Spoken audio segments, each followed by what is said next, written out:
Go back to us.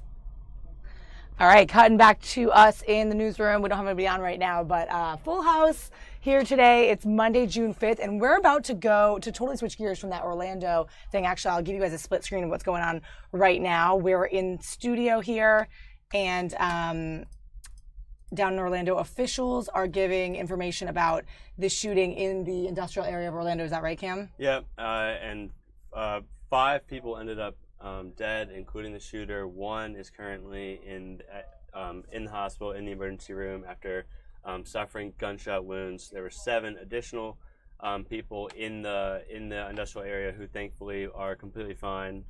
And the shooter was actually a disgruntled former employee with a history of workplace violence in that same job. So, wow, repeat offender. Interesting that nothing happened to him after the first time. Yeah, we've seen a lot of stuff come out of Florida. I think even in the past week there was sort of a suspicious package around Pulse nightclub, which, by the way, the anniversary of that shooting comes up this week.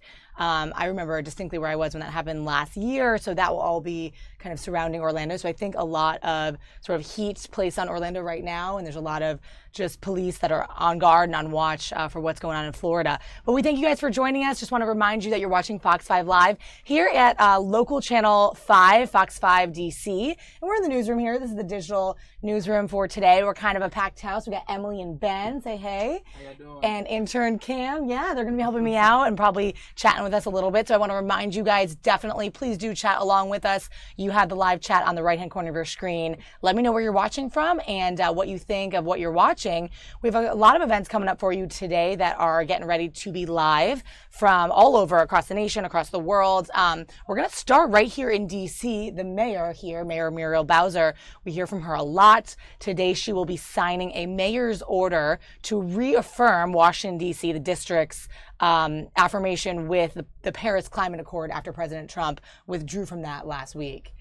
Yeah, coming so soon after after Trump obviously backed out of the deal, which was huge news at the end of last week. So her, just her kind of reaffirming the DC's commitment and her difference of opinion with the president. Yeah, definitely. So we'll hear from that shortly. I'm going to keep an eye on that feed. But for now, let's go back down to Orlando and hear what they're saying, the updates down at that workplace shooting, that in-house workplace shooting incident in the industrial park there in Orlando.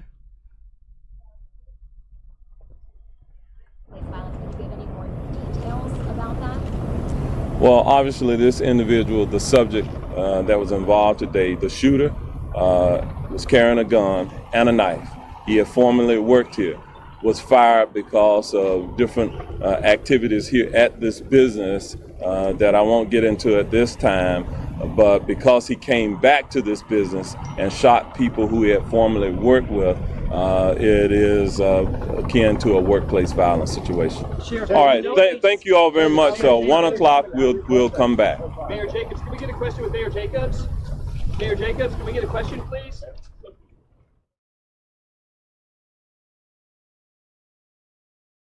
All right, guys, you're also looking now, totally crossing the ocean here. This is in London, just a bump shot of the memorial set up in London after Saturday night's terrorist attack. As some of you probably know, or were following, that all broke late on Saturday night. I was actually at home. I popped on Fox 5 and I saw some of the breaking reports that our anchors had, and it was all kind of scattered, coming in very loosely about the 3 suspects who mowed down pedestrians on London Bridge and then entered some of the local nearby cafes, restaurants with knives. So a very scary event. The 3rd terrorist event in England in the past 3 months. So Theresa May, British Prime Minister, had some words on that. We'll bring that video to you later. But for now, this is this live bump shot in London. We are next going to go to, like we said, our Washington, D.C. mayor is signing the order to affirm D.C.'s commitment to the Paris Climate Accord and climate change. So that is coming up next, and it looks like she's coming up to the podium now. So we're going to go right over there, and we'll be back with you guys shortly.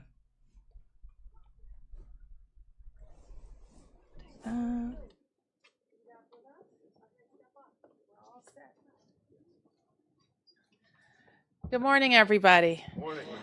I'm Muriel Bowser. I am the mayor of Washington, D.C., and I am so Happy today to be joined by a number of people who have been fighting the good fight to protect our earth, and they stand with me and the 681,000 residents of Washington, D.C., who affirm our commitment to the goals of the Paris agreements. I will talk a little bit more about what the city and our focus has been, not just this year, not just last year, but over a number of years, to make sure cities like ours are leaders around the world in fighting climate change. Let me acknowledge Senator Paul Strauss, our senator for Senator Michael Brown, as well as Director Tommy Wells, who leads the district's Department of Energy and the Environment. Our partners today include Reverend Lennox Yearwood, who is the president and CEO of the Hip Hop Caucus, Jim Foster, who is with the Anacostia Watershed Society, Irma Esperanza Diggs, who is with the National League of Cities, and Kate Zyla, who works for the DOEE and our focuses on climate change for the District of Columbia. Let me also acknowledge our directors, Greer Gillis and Eugene Kinlow, and the city administrator for the District of Columbia, Rashad Young. So I don't have to tell you that DC is truly a world-class city. And I have been a part of C40 cities who are mayors around the world who are focused on the environment. And as the nation's capital, we are proud to lead the way in so many ways when it comes to protecting and preserving the environment. That's why we are continuing our work with cities and countries around the globe to meet the goals of the Paris Climate Accord. The effects of climate change are already here, and without proper planning and collaboration, they will continue to get worse. Here in DC, we're committed to building a safer and stronger and more sustainable community. And we mean to focus on all aspects of how we do business and in all communities across the city. We launched last year the Climate Ready DC Plan. It is the city's strategic plan to adapt to a changing climate. We entered into one of the largest municipal on-site solar projects in the country. We introduced legislation that makes DC the first city in the nation and only the second city in the world to establish a green bank, which will be a tool for us that will help create green jobs, expand solar power, lower energy costs, and reduce greenhouse gas emissions. We completed the largest wind power purchase agreement deal of its kind ever. And today I'm signing a mayoral order that affirms the district's support for the Paris Climate Accord. This order renews our commitment to the historic agreement to reduce climate emissions. Over the last week, 175 mayors representing 51 million Americans have committed to adopt, uphold, and honor the Paris Agreement's goals. And I also would like to acknowledge Stephanie Mash Sykes, who is with the African American Mayors Association, of which I am a member, along with the U.S. Conference of Mayors. With C40 cities, we have all of our associations have been focused on the mayors who are on the ground, who are making the purchases, who are making decisions and regulations and policies that affect the built environment and how people use our cities. We know that these mayors are both Democrats and Republicans. They're from small cities and large cities and everything in between. And we are confident that we will, no matter what the decisions are at the federal level, continue to form the policies that will help to protect our earth. And so I think that we're going to move forward to sign the mayor's order in just a second, and then we'll take some of your questions. Let me just give you a few facts before we do that. Washington, D.C. has long been committed to the goal of reducing carbon emissions by 50% by 2032 and by 80% by 2050 from 2006 levels established in the Sustainable DC Plan. We are committed to increasing renewable energy and reducing energy consumption as envisioned by our Clean Energy DC Plan, and for preparing for the effects of climate change with our Climate Ready DC Plan. So over the past 2 years, we have been focused not only on making sure that we have the planning in place, the staffing commitments, and the ability to work across all agencies. And that's why you will hear and see people from our Department of the Energy and the Environment, from our Department of General Services that handles the city's construction, but you will also have us focused on health and the effects of health. And you'll hear us talking about procurement and our procurement policies as well. So these are the things that you will hear mayors who really don't have the option of ignoring the facts or ignoring science, because we're making the types of decisions every day that affect how we will protect our earth. So with that, please join me. We'll sign the executive order.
So Tommy is now going to answer all the hard questions.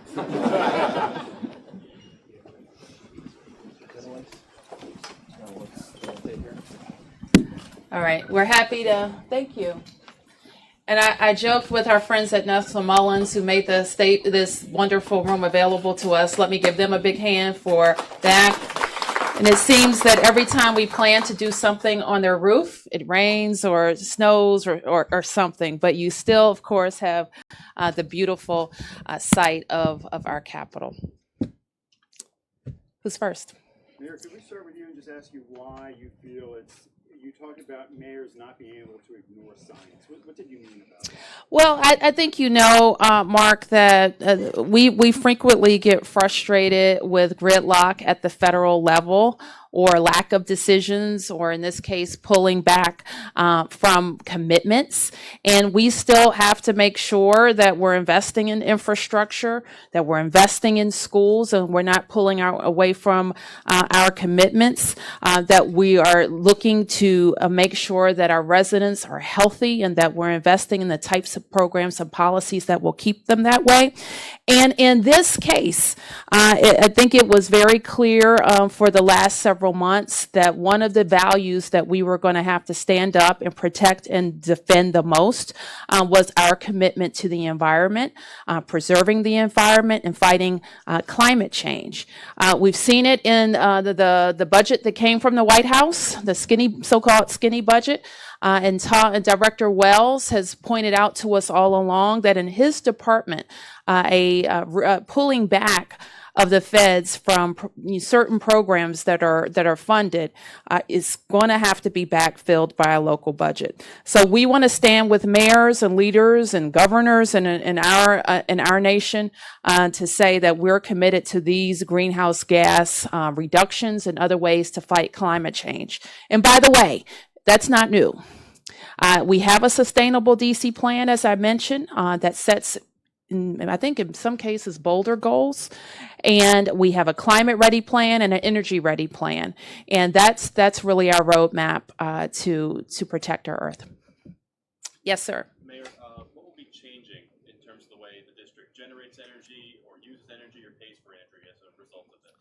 Well, I've already talked to you about some very critical investments we've made in the last 2 years, and Tommy and his team are always looking for more ways for us not to just do what's right for the environment, but what's right for our bottom line. And I think that is an important point to make too.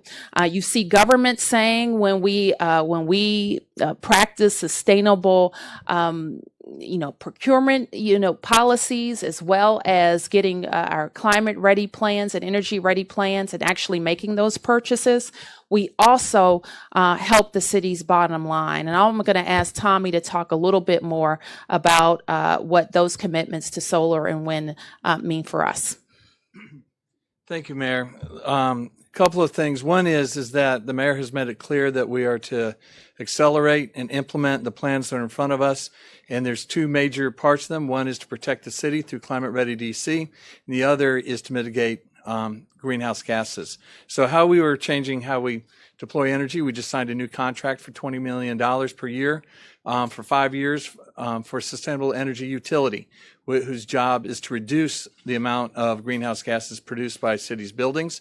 Our buildings produce are responsible for 74% of all greenhouse gases that are produced by the city.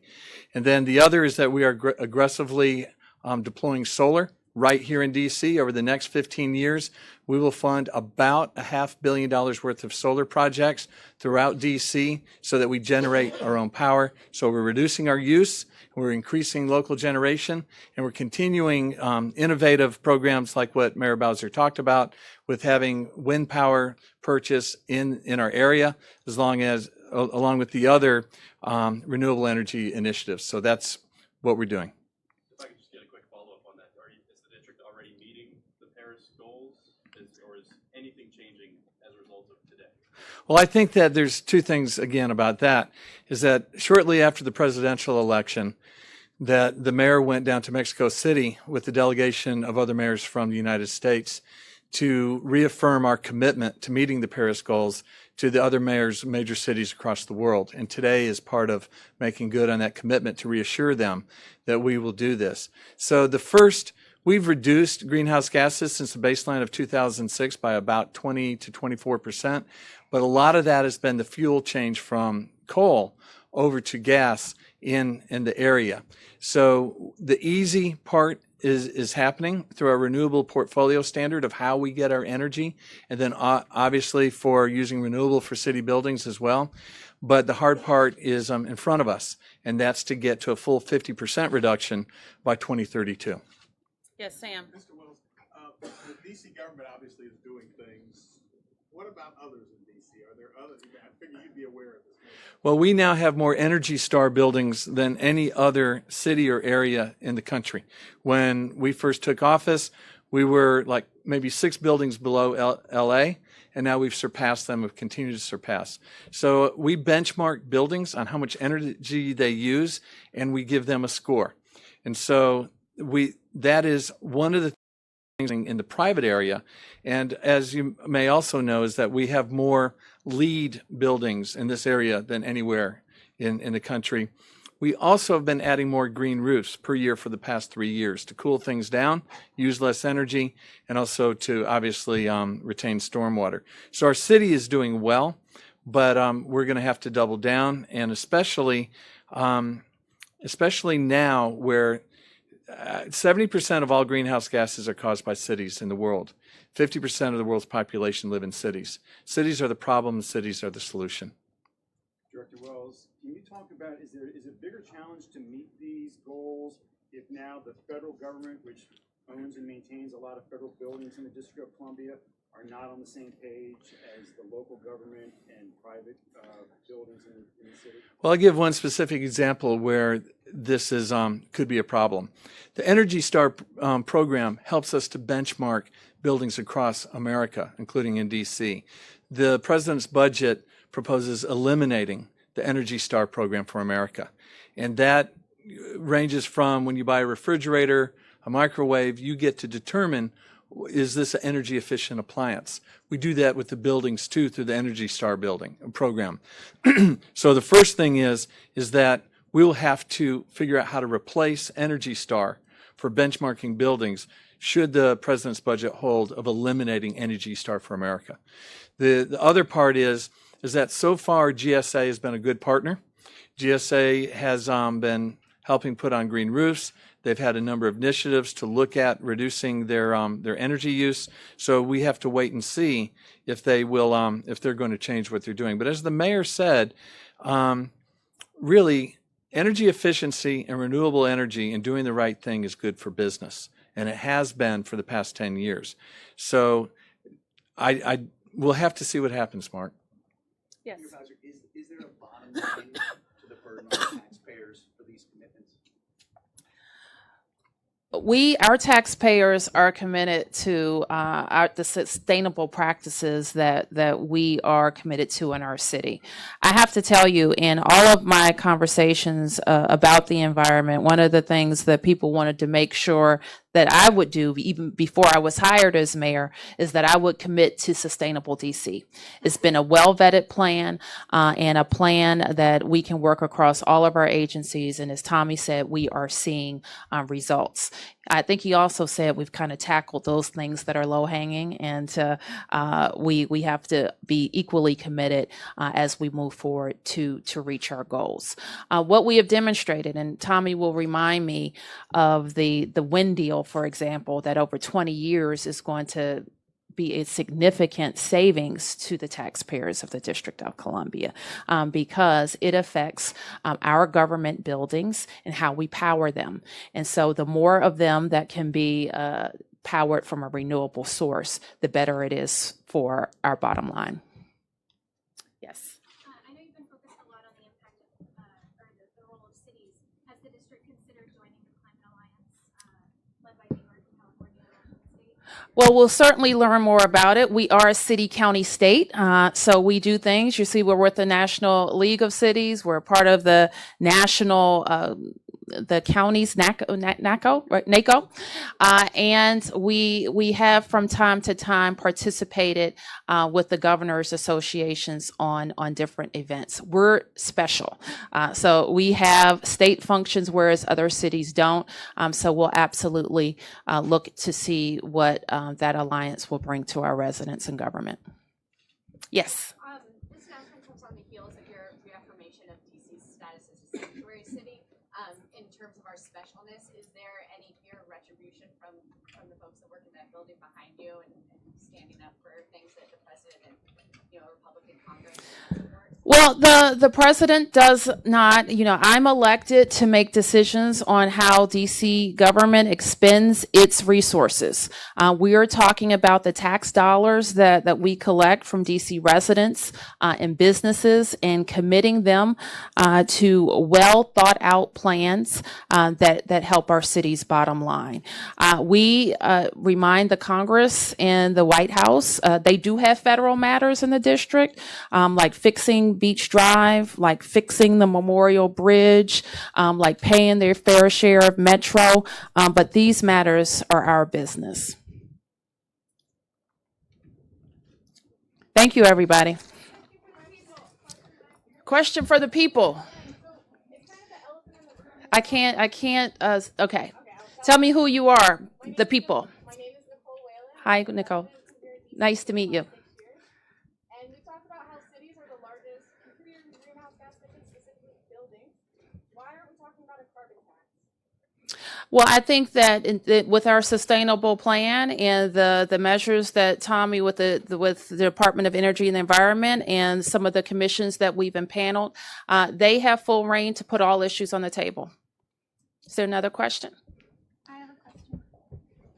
Hi, I just want to say thank you for your commitment and everything. My name is Jordan Marie Daniel. I'm the founder of Rising Hearts Coalition here in DC and a co-founder of DC Reinvest. I just want to see what the commitment will be for local initiatives like Put a Price on It DC for carbon emissions, and then also our divestment campaign, getting the city to divest from Wells Fargo, which will also keep fossil fuels in the ground, which will also eliminate global warming. Okay, well, we're not going to talk about divestment from Wells Fargo. We don't have a position on that at this point. What was your first question? Was that the same question I just heard? What the commitment is. Okay. I think it's the same answer that I just gave this young lady. Okay. Can we go off topic, Mayor? We were going to anyway. Since we are. What are your thoughts on the nooses that have been found around the city? Obviously, there's got to be very troubling for you and all of city government what's being done there.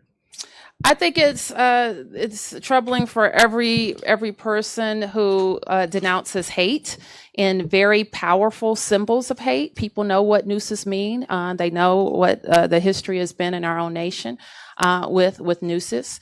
And what I will say, going across the entire city, across all 8 wards, talking to people, I've never seen Washingtonians more united to support their neighbors.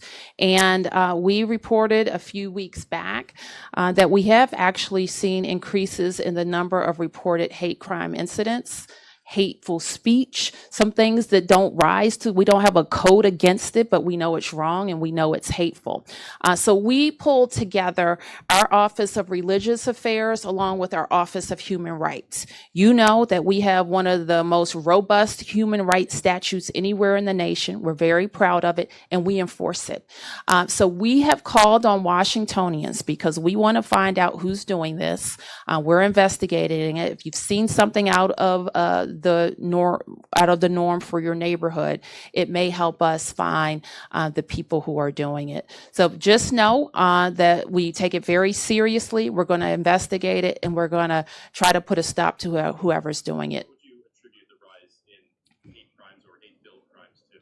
Well, we've seen it over the course of many months, and I think we know it's been probably 18 months, 2 years of pretty high rhetoric and everywhere, national media, global media. It's been bombarding people, and so we are prepared.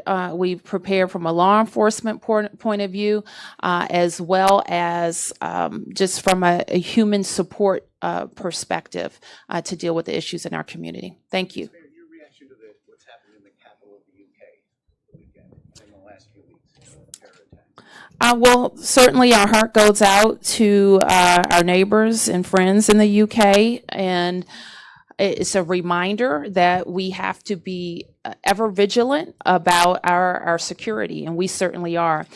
In times like this, people ask me frequently, well, how does this affect Washington, D.C.'s preparedness? You can just look outside this window and recognize that we have a lot of high targets in our city. We're our nation's capital. We are a symbol of democracy around the world. And we prepare that way each and every day. So there will be some things that the chief of police, in partnership with his intelligence gathering with our federal partners and other law partners, will do if the conditions or intelligence suggests that he should. Some of those things we will be able to discuss. Other things, just know that they're happening. The big battle of the councils, they finalized their budget, seems to be about the streetcar. What are your hopes for the future of the streetcar? Well, like I said, when I became mayor, there was no running streetcar. I think you know that. And we put a lot of effort and resources into getting that program in shape and getting the streetcar running. We also right-sized the program. And what I told the residents of the district at the time, there was $1 billion program on the table, several lines. And I told residents that we would focus on the existing line. Getting it running, which we have, extending it east, which we will do, and extending it to the west, to a logical location. The plan that's on the books goes to Georgetown. I don't know if that's the best westernmost point. So the council will do some things in capital budgets, and we get another bite at it next year. But my commitment is to finishing that line east, where we know is going to the metro station, and west to a point where we don't know the most westernmost point, but it will go beyond Union Station. Thank you.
All right, YouTube family, thanks for joining us. It's Molly here in the newsroom, Fox 5 local news with intern Cam, intern Emily, and Ben joining me today. Can you see everybody in there?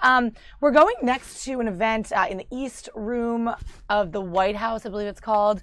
President Trump is set to announce an air traffic control reform initiative from the East Room of the White House. Actually, we're getting that shot up here. Take a look. Double shot there in the bottom right corner of your screen. You just heard from Mayor Bowser, so we're kind of switching gears all over the place. But I thought it was pretty interesting that the mayor got questions at the end about some of the stuff we've been talking about. Of course, the nooses hanging, around D.C. at the African American Museum, notably. She got a question about the London attacks, of course, saying that D.C. will stay vigilant to that type of thing. So just, I thought that was pretty interesting from some of the people there. What do you guys think? Yeah, I mean, interesting that you said there at the end, something along the lines of that some things we don't have codified law against, and in response to, so we couldn't actually hear the questions, but what I assume was a question about the noose at the African American Museum. So right. Some things she says we don't have codified law against, and it's not necessarily charges that can be brought, but we know is wrong, she said. So interesting to see if they try and institute some law, or if they can find a way that to police that essentially. And so true. Yeah, and I was actually just thinking, we have today, we were talking about it this morning, we're still kind of looking into that most recent case where the noose was found at the the Smithsonian, the African American History Museum of History and Culture, and we're waiting on possible footage coming out from security there. That's sort of in question if they're going to be releasing that or why they haven't released that. We have our reporter Kristen Leon on that story today, so she'll have more on that story in tonight's evening broadcast. So we'll probably be learning more throughout the day on if they'll release that, if they're not releasing it, why they aren't, and what we can find out more about these people. It seems to be happening much too often, especially in today's day and age, and we've seen it, like Emily, you were saying, a few times in the past few months, or a couple times in the past few months, and I think this weekend there was one at a construction site. Yeah, so just pretty surprising stuff, especially anywhere, but especially here in the Capitol. But guys, I want to just thank you for joining us on our stream. If you're watching on YouTube, feel free to chat along with us. Let us know what you're thinking about, what you want to see. We're here in the room bringing you live events and breaking news. We're just going to see what comes in today. We have some stuff on tap, including this event right here you see in the bottom corner of your screen. President Trump is coming up next. We saw Jared Kushner earlier. He was up there greeting some folks, and looks like they're all taking a seat now. So this should be starting shortly. They're in the East Room of the White House, and we're told he is to announce a new air traffic control reform initiative. Haven't heard a ton about this, but we'll see sort of what he has to say. So that's coming up shortly. Yeah, we'll bring you full screen there, guys, and wait for that to begin.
Hey guys, if you're joining us on YouTube, we're just waiting now for the president to come into the East Room of the White House where he's going to be making an announcement. And of all the things we're reading and the reports that we're seeing, we're anticipating President Trump to make an announcement about the privatization of air traffic control to bring them into a private company, a corporation, rather than the FAA controlling it. It's people are saying, reports are saying that it would create a better system for reliability for departures and arrivals, allow planes to fly closer together as the number of travelers grows, and save fuel as well. And so, Cam, we were kind of reading about this.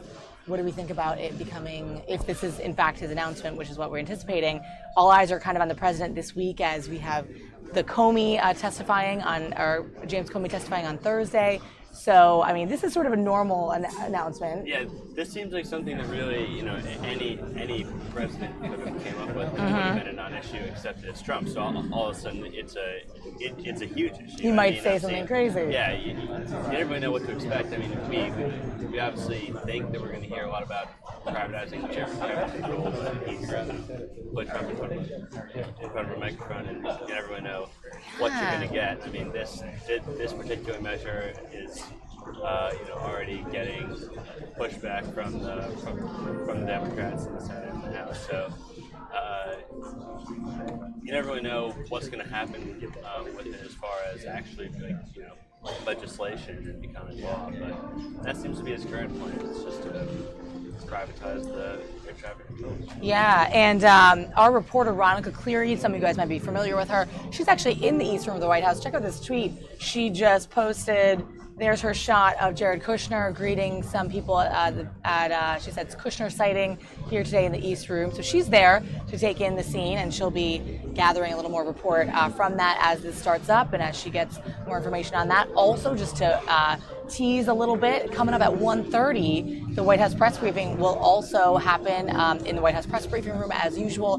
This time it's Principal Deputy Press Secretary Sarah Huckabee Sanders. It's not going to be Sean Spicer today, so that's sort of a little bit of a difference. Ronica also will be there to get the information there and see if anything becomes of that. But we'll also be taking that briefing live, so you can catch it right here on Fox 5 Live. But once again, we're awaiting the president to make his announcement. Looks like this is coming up shortly. It was slated to start a little bit ago, so I think they're running a little bit late. But we'll see what happens and check back in with you guys. Thanks for joining us on our stream today. We are going to be here from 11 to 2, giving you the midday live breaking news and events. You can see they're zooming in now on reporters about to do their live shots. That's the Fox News reporter there, which our pool camera hones in on, of course. And so we'll just kind of wait for this. This is sort of like another scene prior to a White House press briefing. They all get ready. They start to do their reports, and then we'll check in and see what the president has to say. So stand by, guys. I'm not hearing and program. Just remember, so this is all live, raw video, so everything you see is unedited, as is. It's what we're getting in the moment. So you guys get to see sort of what's happening right here in D.C. as it happens. All right, guys, thanks for watching. We'll be back with you shortly. I think the remote desk put me in the wrong spot.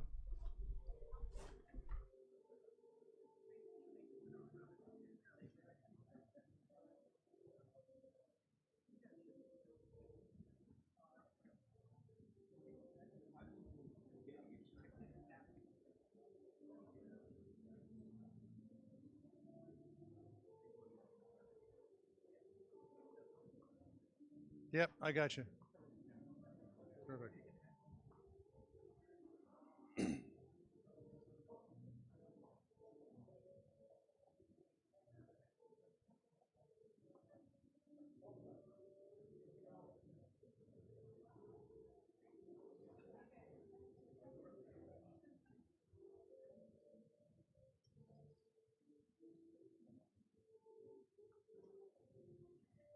John, good morning to you. If you saw Donald Trump at all on the campaign trail, you know that he was not happy with the air traffic control system in this country and the pace of change in terms of the implementation of this next generation air traffic control equipment.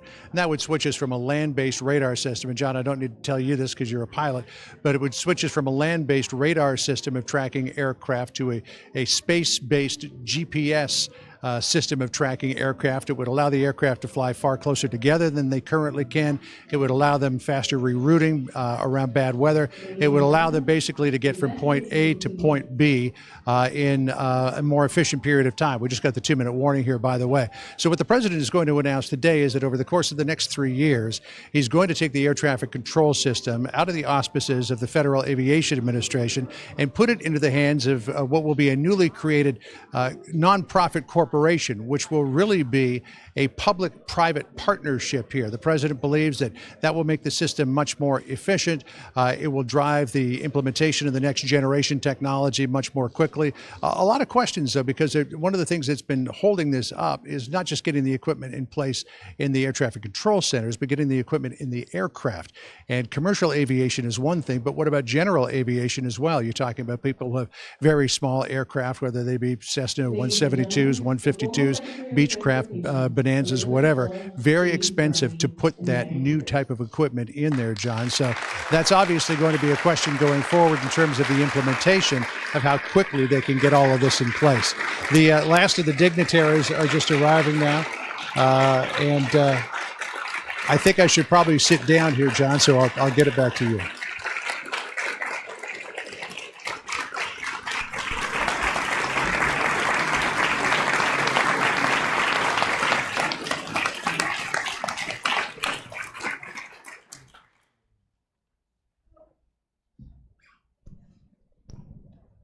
Ladies and gentlemen, the Vice President of the United States, accompanied by the Secretary of Transportation.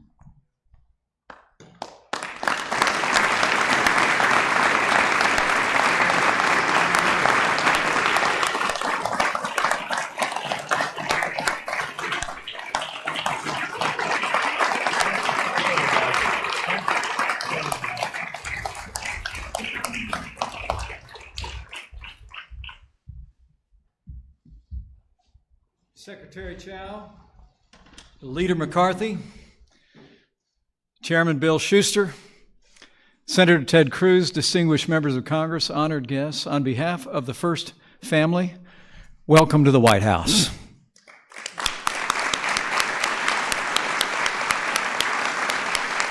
And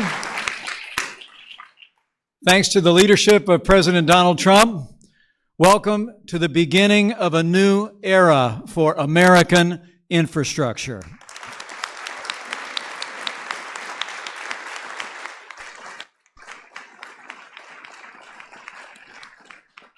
You know, since the first day of this administration, President Trump has been working tirelessly to keep the promises that he made to the American people.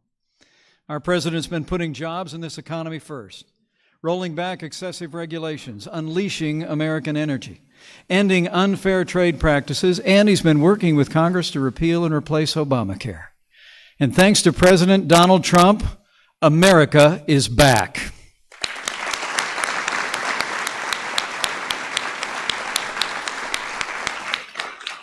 American businesses are growing and investing in America again.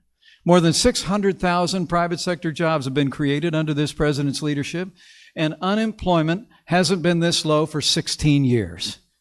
But if you haven't already noticed it, the American people also elected a builder to be the 45th president of the United States, and this week, starting today, this president will take historic steps to keep his promise to rebuild America.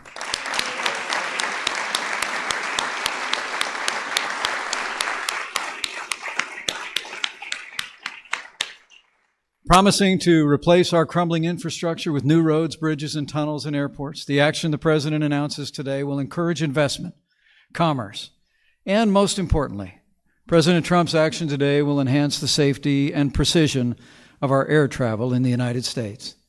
And as I can attest from firsthand experience, having more precise landings in America is a good thing.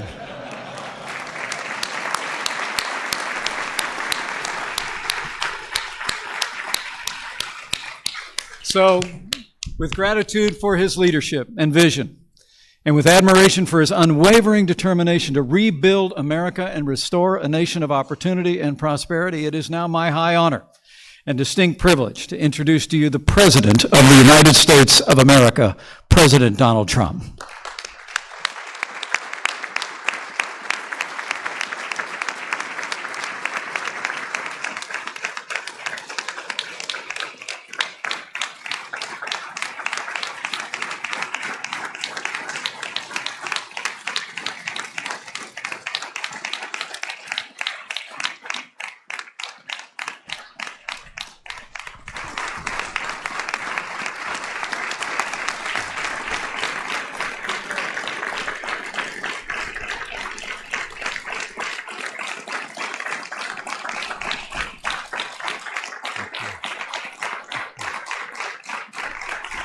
Thank you very much. Thank you, Mike. I really appreciate everything, and I appreciate you being here. But I especially want to thank Secretary Elaine Chao, Leader Kevin McCarthy. Thank you, Kevin. Chairman Bill Schuster. Thank you very much, Bill. And all the members of Congress, we have many of them here today, for joining us as we prepare to enter a great new era in American aviation.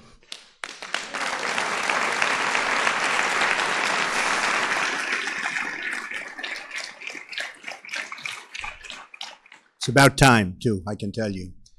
But before discussing our plans to modernize air travel, I want to provide an update on our efforts to fix and modernize vital services for our veterans, our great, great veterans who we all love.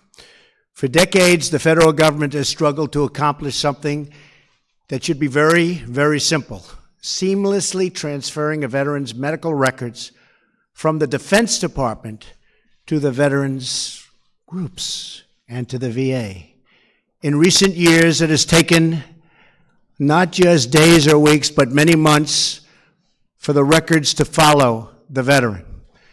This has caused massive problems for our veterans. I'm very proud to say that we are finally taking steps to solve this situation once and for all. Secretary Shulkin announced this morning that the VA will announce and modernize its medical records to use the same system as the Department of Defense. No more complications. The records will now be able to follow the veteran when they leave service, meaning faster, better, and far better quality care. Okay.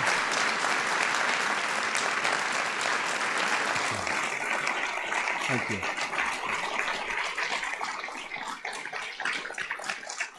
Thank you. This is one of the biggest wins for our veterans in decades, and I congratulate Secretary Shulkin for making this very, very important decision. Thank you, Secretary. Appreciate it. I appreciate it. He's done a great job. Stand up, Secretary. Where's Secretary Shulkin? What a great job. Thank you. Of course, there is still much work to do, but for today's action, it shows the determined leadership and what it can accomplish. Great, great reform. So again, to David Shulkin, thank you. To all of our veterans who have served this nation, a very, very special thank you. This is truly wonderful, really monumental reform. So important for our veterans, but it's just the beginning. We're here today to discuss another issue that has gone unsolved for far too long. For too many years, our country has tolerated unacceptable delays at the airport, long wait times on the tarmac, and a slowing of commerce and travel that costs us billions and billions of dollars in lost hours and lost dollars themselves. Today, we're proposing to take American air travel into the future, finally, right? Finally. It's a long time.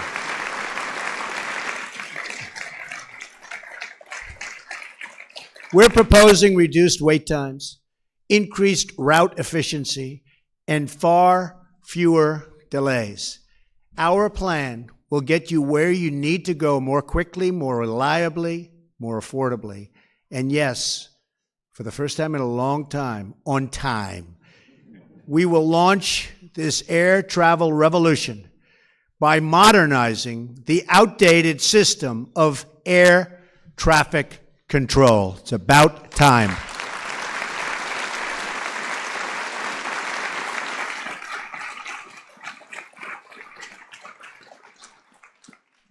Since the early days of commercial air service, the federal government has owned and operated the United States air traffic control system. Yet, more than a half a century later, the government is still using much of the exact same outdated technology. At a time when every passenger has GPS technology in their pockets, Our air traffic control system still runs on radar and ground-based radio systems that they don't even make anymore. They can't even fix anymore. And many controllers must use slips of paper to track our thousands and thousands of planes that are up in the air. Our air traffic control system was designed when roughly 100,000 people flew at our airports each year.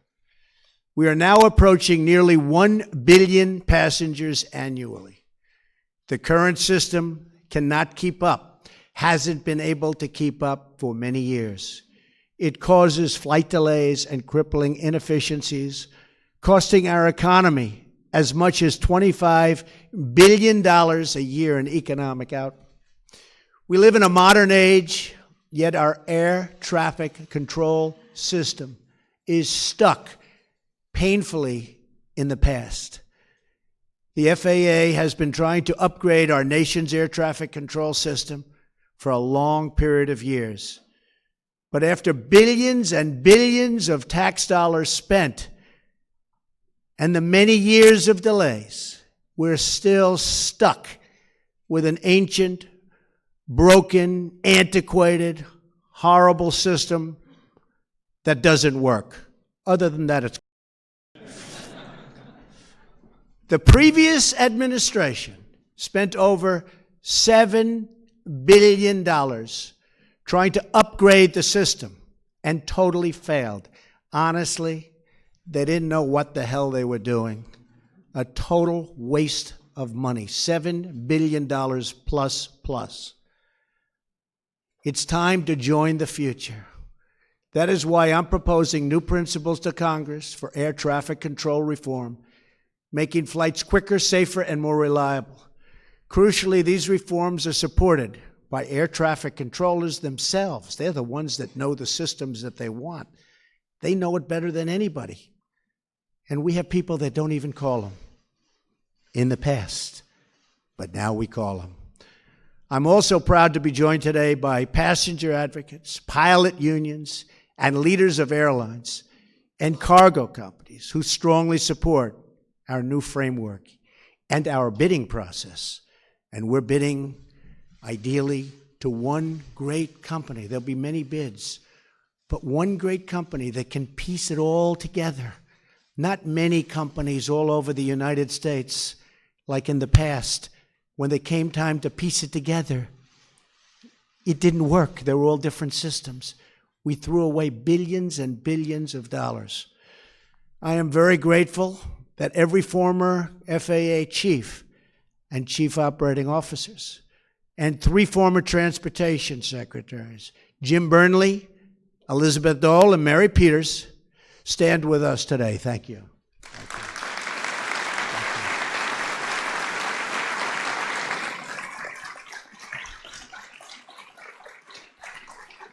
This is an incredible coalition for change all over the room. It's a coalition for change, the leaders of the industry. At its core, our new plan will dramatically improve America's air traffic control system by turning it over to a self-financing, nonprofit organization.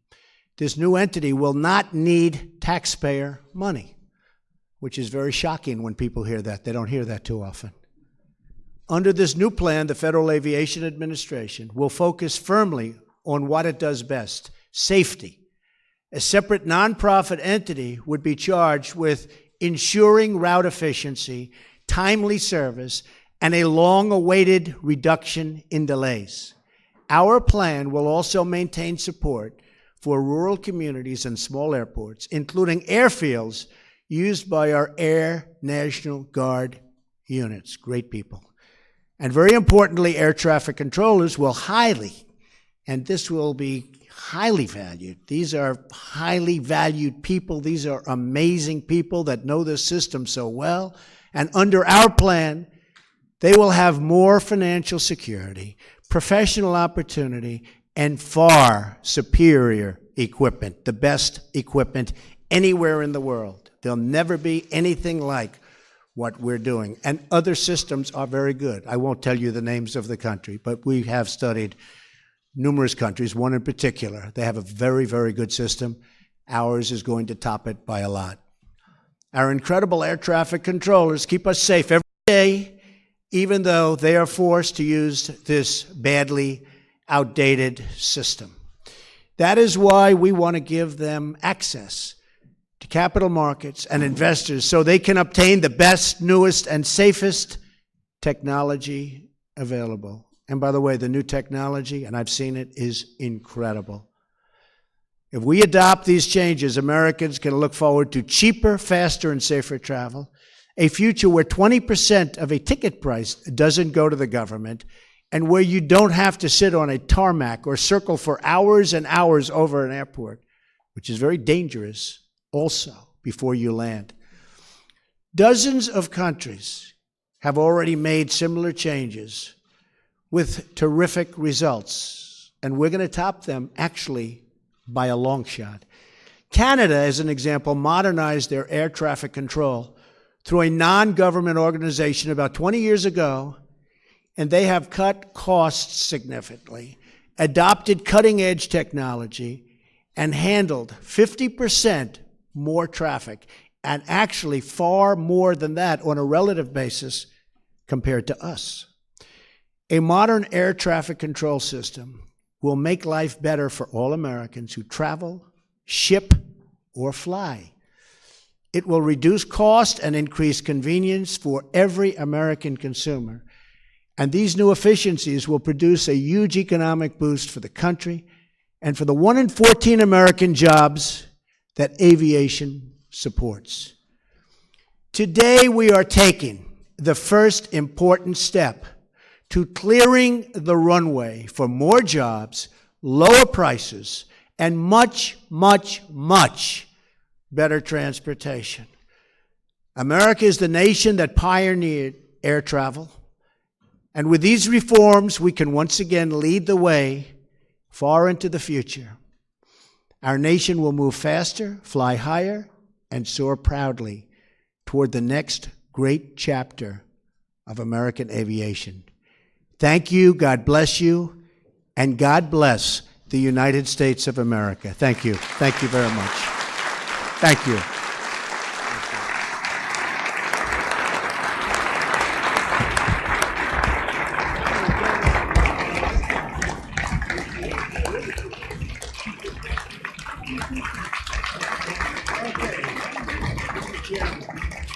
I have a feeling she's just going to get the first man. What do you think? Huh? What do you think? Your leadership on this is special. This is special. It's going to bring you. Thank you so much. You'll save the money in the first year.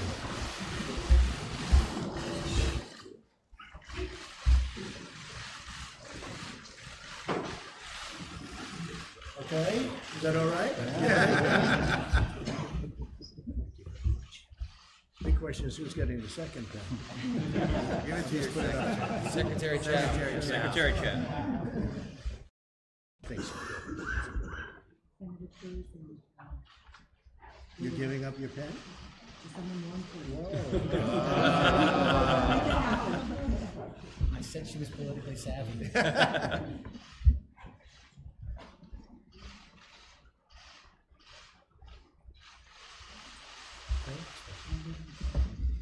Where's our leader? Yeah, give me another pen, please. Just give me a pen. I gotta get Kevin a pen. I don't know. Anybody have a pen? There we go. Thank you. Good job. That's the one. We got the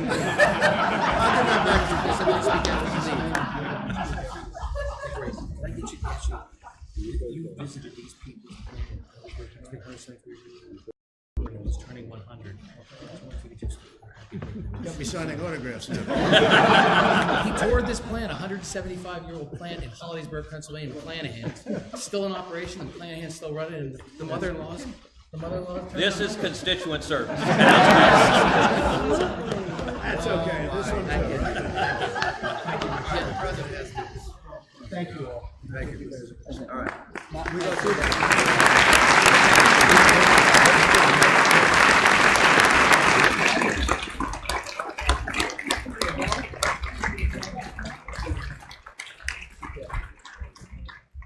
Thank you, everybody. Thank you.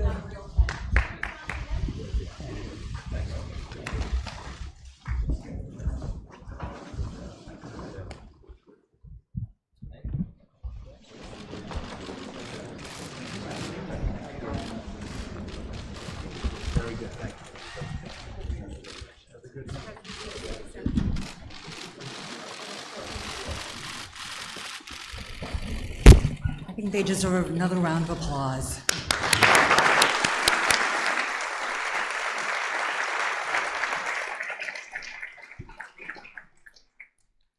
Thank you, Mr. President, for your leadership. This is indeed a historic day for aviation in the United States. The bold reforms that are outlined today will usher in a new era of enhanced safety and performance in the skies and spur the adoption of state-of-the-art air traffic control technology. Let me repeat that.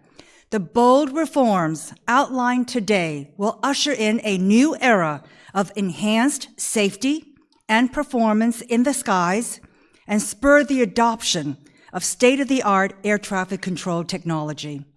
The administration, as you have heard, consulted with a wide range of stakeholders in our country's aviation system: passenger advocates, pilots, air traffic controllers, aviation experts, airport managers, and others. And we will continue to work with them as this proposal moves forward. These reforms will benefit everyone who flies, as well as the hardworking air traffic controllers who operate the system. As you know, safety is number one. These reforms will accelerate the deployment of new air traffic control technology that is critical to managing the national airspace with more precision, enhancing safety. Passengers will benefit because these reforms will speed up the delivery of new technology that will reduce delays and congestion and improve the passengers' quality of life. How many times have we heard families on vacation, working moms and dads who are on travel, trying to get home, students flying home from college can't always depend on the current system to get them where they need to go on time. We need to improve the system. Air traffic controllers will benefit because these reforms will ensure that they have the most up-to-date tools and technology. And we want to give a shout out to these dedicated professionals who are the best in the world.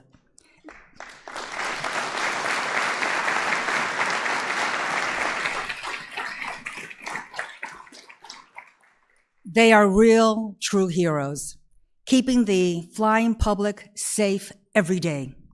Now, separating air traffic control from the red tape and the budget uncertainties of the current system will end the cycle of delay and disruption that has not served them well. This new entity will be a nonprofit, co-op organization where all surpluses will be plowed back to be reinvested in the system.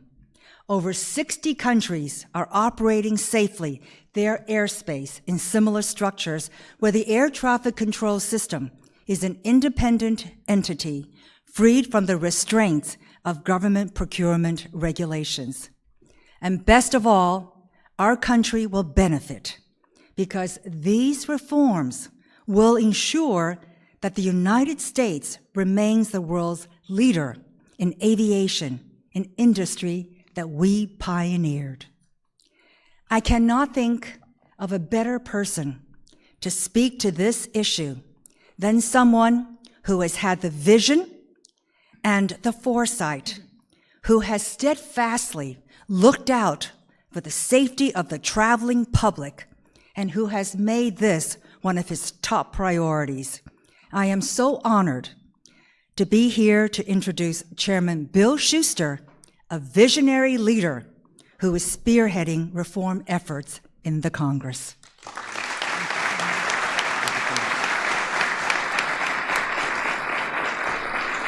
Thank you. Thank you so much, Madam Secretary. Appreciate your leadership on all these issues, transportation, but I want to thank the President for his leadership and in changing the way that America operates. I especially want to thank the President for his leadership on this issue, focusing on the need to improve America's infrastructure, but also transforming the FAA into a modern system. This is going to take, it always needed, presidential leadership, and so President Trump has stepped up, and I can't thank him enough for that leadership. I want to commend him for challenging the old ways of thinking in Washington, innovative thinking, not bureaucracy, is what defines the American spirit. Innovative thinking is what allowed America to pioneer the field of aviation ever since Kitty Hawk. Complacency is innovation's greatest threat. It empowers the status quo and allows our competitors to gain advantage. We cannot allow that to continue to happen with aviation in America. We have the safest airspace in the world, but is inefficiently operated and wastes billions and billions of taxpayer dollars. As the president mentioned, $7 billion just the last administration, but over the last 40 years, $50 billion have been spent on this effort, and we've gotten very little for it. While as mentioned, Secretary Chow mentioned, other countries now have aviation systems that feature the most modern technology. Air traffic controllers still have to manage with paper strips. Now, when that's mentioned, everybody says, what is he talking about? These are the paper strips I'm talking about. This is what they use in the control towers across America today. You fly in, they get a paper strip, it goes from one controller to the other controller to another controller, so the plane comes in on the ground and up. This is the technology we use. If you go to these other countries, if you go to the tower in Toronto, or the tower in Heathrow, or the tower in Hong Kong, it's all done electronically. They have modern systems. And I know that our traffic controllers, NATCA, the union that represents them, knows that they're far behind these other countries with these systems. So it is about time that our aviation system moves into the 21st century. It was in the fall of 2014, actually, when I went to Trump Tower to talk to Donald Trump about my idea, about my plan for aviation. And his response was clear. That was back in the fall of 2014, before he was candidate Trump. And he said something to the effect that if it doesn't need to be in government, it shouldn't be in government. And so that's the spirit we have here today. These reforms separates the regulator from the operator, which was mentioned. Over 60 countries in the world have done it. It's good government. It's, as Secretary Chow mentioned, it's a not-for-profit corporation, independent of the government. It'll be operated or controlled and governed by the users of the system. And as Secretary Chow said, it'll look much like a co-op. Again, the reforms, more dependable systems, departures, arrivals, more direct routes, fuel savings, less time waiting on the tarmac, all of these things, along with continuing to have the safest system in the world. And the government will continue to regulate the safety of the airspace and the manufacturing of aircraft, which we're falling behind because of the regulatory burdens that the FAA places on our manufacturers. This reform is all about improving our aviation system for all its users, all of its users, GA, general aviation community, the flying public, the airports, and most importantly, the American taxpayer. It's about recapturing America's pioneering spirit in the field of transportation that we invented, and we want to continue to lead. Today is a significant day in history. First of all, it's my daughter's birthday, so.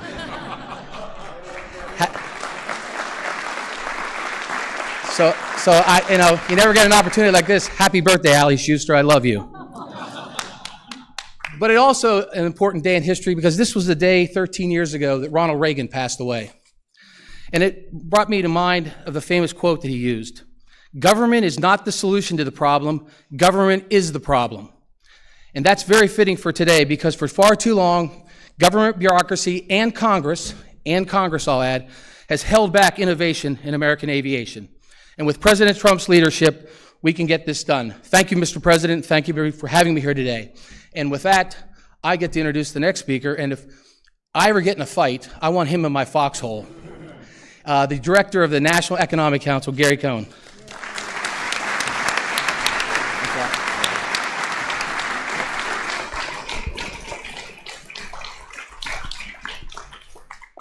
Thank you all for joining us here this morning, I guess this afternoon by now.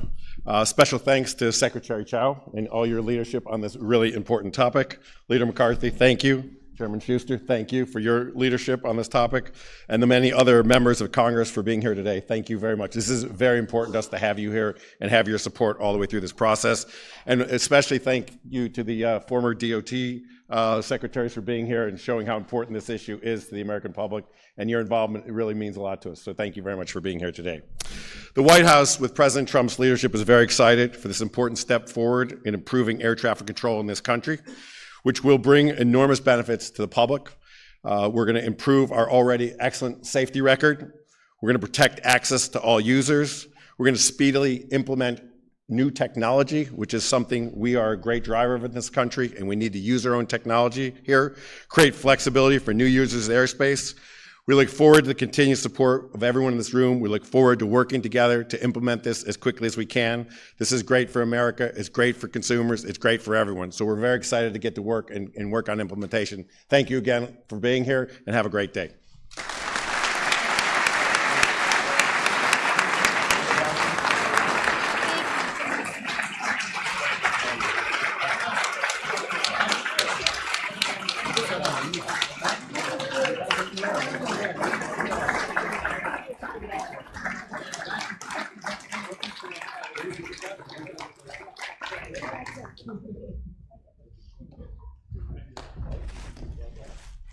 Hey guys, if you're just joining us, welcome to today's Monday, June 5th episode of Fox 5 Live. I'm here in the digital newsroom along with some help here. We got intern Cam, and intern Emily and Ben joining me today. We just lost that feed, so we're going to bring it back into the newsroom. But we had earlier, or just now, you were watching President Trump at first, and then some other officials talking about the privatization of air traffic control. So that's what we've been watching this whole time. I see that some of you guys have been commenting and have some opinions on either side of the issue. Cam, you've been looking up some information on this. What are you kind of seeing? Yeah, I mean, President Trump just talked a lot about kind of modernizing. He was of the strong opinion that our air traffic system currently is very outdated, and brought examples of Canada. He said about 20 years ago, modernized their and modernized and privatized their air traffic control system to cut how much it actually costs them, improve efficiency, improve accuracy. So we'll see exactly how that works for us, but this has some potential to work out. Yeah, definitely. And I saw some comments on either side of this, both on Facebook and on YouTube, about this issue. So anyway, wanted to bring that to you guys live. That was just now in the East Room of the White House, and our reporter Ronica Cleary was there to get more detail on that. So she's been tweeting about it. She will also be at the White House press briefing, which is later this afternoon. We'll bring you that live coming up in just about an hour. But until then, we have some other just sort of breaking news and some trending stories. Let's start with this cool trending story right here. Take a look at this guy. We were reading about him earlier this morning. Check out this man. He's from Chicago. Here's his picture. Okay, here's the story behind this. This is crazy. So he is 98 years old, Russ Gremmel, never married, never kids, and he bought $1,000, just $1,000 worth of stock 70 years ago in a small company at the time called Walgreens. Obviously, if some of you guys know, that is it is originally a Chicago-based company. I actually remember being in Chicago, I want to say last year, and I got to go on this cool architecture tour, which they have many of there, and they showed us this old building that was one of the oldest, or I think the original, I can't remember what it was, Walgreens, and it was just this gorgeous, old, ornate building, which they kept intact because it was just so beautiful and so historical. But anyway, this man, who you see here, bought that stock and then kept it. Now with no family, no kids, no marriage, it is that stock is now worth $2 million, and he came into that money and then donated. Here, I'll just bring this split. He donated that money to the Illinois Audubon Society in a very humanitarian move, I think. And then here it is. We'll just keep his picture up. And it's going to be dedicated to the wildlife sanctuary near Dixon, Illinois. So pretty cool, right, guys? Yeah, I mean, really cool story. And, $1,000 actually doesn't seem like that much, but 70 years ago, I feel like that actually was a pretty decent investment. I mean, I don't know what exactly it was, Right. When you account for inflation, I don't know. I think, how much it actually was, but, obviously it worked out for him. I mean, $2 million in a very, very humanitarian move on his part to then donate it to the Illinois Audubon Society, which obviously eventually then went to a wildlife sanctuary. Yeah, totally. I think it's super cool. We were just reading about him this morning, and it's always good to hear these feel-good stories, I think, and of success, monetary success turned into humanitarian efforts. Okay, so while we're here in the newsroom, though, let's chill for a second and just introduce some of the people here. I want you guys to kind of all get a chance to talk. So we got intern Cam. He's been with us for a couple weeks now.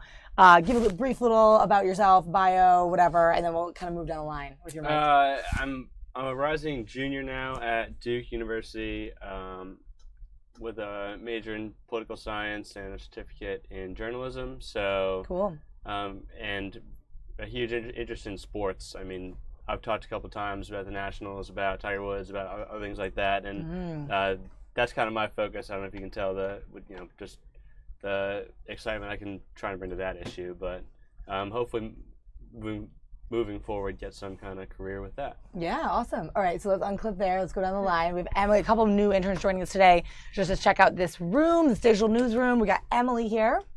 Yeah, go ahead. I'm studying journalism at Wake Forest, where I'm a rising senior this upcoming year. And I'm from DC, the DC area, and I'd love to continue working here after I graduate in journalism, possibly as a reporter. Great. Awesome. All right, Ben. Do we got enough slack over here? Can we see you? Hey, how you guys doing? I'm Ben Robinson from Wesley College. I'm a major in sports management. I'm here as a sport news. I'm really interested in sports. That's a passion I have. I'm from Washington, D.C., so I'm glad to be in my hometown and here to bring you guys the news that you guys love and want to hear. Awesome. No, we love this environment because this is the digital newsroom. It's casual. It's interesting. I think that some of you guys, say hi to some of our regulars there, Texas, saying hi to Cam, Emily, and Ben. I have some other people talking about preventing gun violence, also a hot topic. Thanks, guys, for commenting. We always want your feedback, and we want to sort of start this engagement, this curiosity with the digital sort of crowd and audience, because this is what we're here for. So digital news. Keep tuning in, everybody. Yeah, right? So we got you guys live on Facebook on our stream here. This is our channel, Fox 5 Live. We're at Fox 5 DC. That's our handle on all platforms. Sometimes we're also pushing this video to Facebook. You can check us out there. We have all our updated web stories on Facebook, updated video as well that we bring there. We're also on Instagram and Snapchat, so Fox 5 DC on all platforms. So you guys can hang on to the mic. Someone can hang on to it. So we're just going to kind of bounce around to some trending stories, some interesting stuff that's going on. Thank you guys for engaging and staying with us. We'll be here throughout the afternoon. Of course, we'll probably be ending with the White House press briefing today. It is headed up by Sarah Huckabee Sanders. That's Mike Huckabee's daughter, who is the principal deputy press secretary right under Sean Spicer. She'll be leading that today. We heard from Sean Spicer last Friday. I think that we brought that on the show. But like I said, today will be Sarah Sanders instead. So we'll see how this week all kind of goes. It'll be an interesting week with James Comey testifying before the Senate Intelligence Committee on Thursday. That's all slated on Thursday. So a big week. We'll kind of see what happens throughout. If anything is leaked or any information comes out before Thursday, it'll be an interesting hot topic week for politics for sure. But let us go over to another video from earlier this morning. I'm going to bring you guys over to the Newseum. Are you guys familiar with this museum? It's one of my favorites in DC. It might be even my favorite one on Pennsylvania Avenue. It's all about free speech, and it's dedicated to that whole topic and journalists and sort of what they've done, for our world and our society. And today, on the 1-year anniversary of NPR reporter, let me get his name right, David Gilkey. He was killed 1 year ago by the Taliban while on duty in Afghanistan as a journalist. Today, on that anniversary, they commemorated or they memorialized 14 more names of journalists who have died while in the line of duty on their job, basically remote as journalists, covering whatever it may be. Now, Gilkey was covering the clash between the Palestinians and Israel on the West Bank when this all happened 1 year ago today. So we're going to hear a keynote speaker and some other information there in the museum. I don't know if you had anything more on this, Cam. Yeah, the museum's been in the news a couple times recently. I mean, this one obviously, tragic remembrance of the people who have given their lives to journalism and to information and the freedom of the press.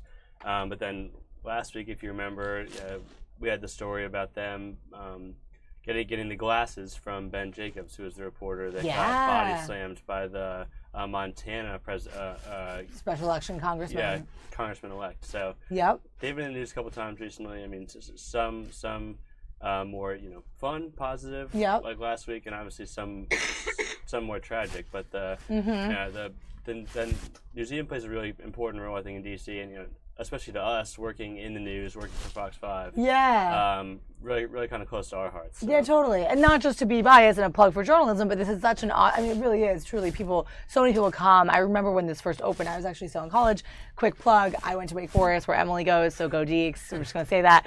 But the Newseum actually opened, I know, I know, right, sorry. Okay, Duke, sorry. Yeah, you guys are on with this. So the Newseum actually opened when I was a senior writing for the paper at Wake Forest. And I remember, like joining in with some of the journalists there and being like, we should have a field trip and go up there. We never did it, but I obviously later came. I moved to DC right after graduation, and I was like, I'm going to check this out. So it became a big part of my life, and I would go back for these exhibits. And now, yeah, they're known for being just top notch with their exhibits and everything they do. One quick note about today also, they are.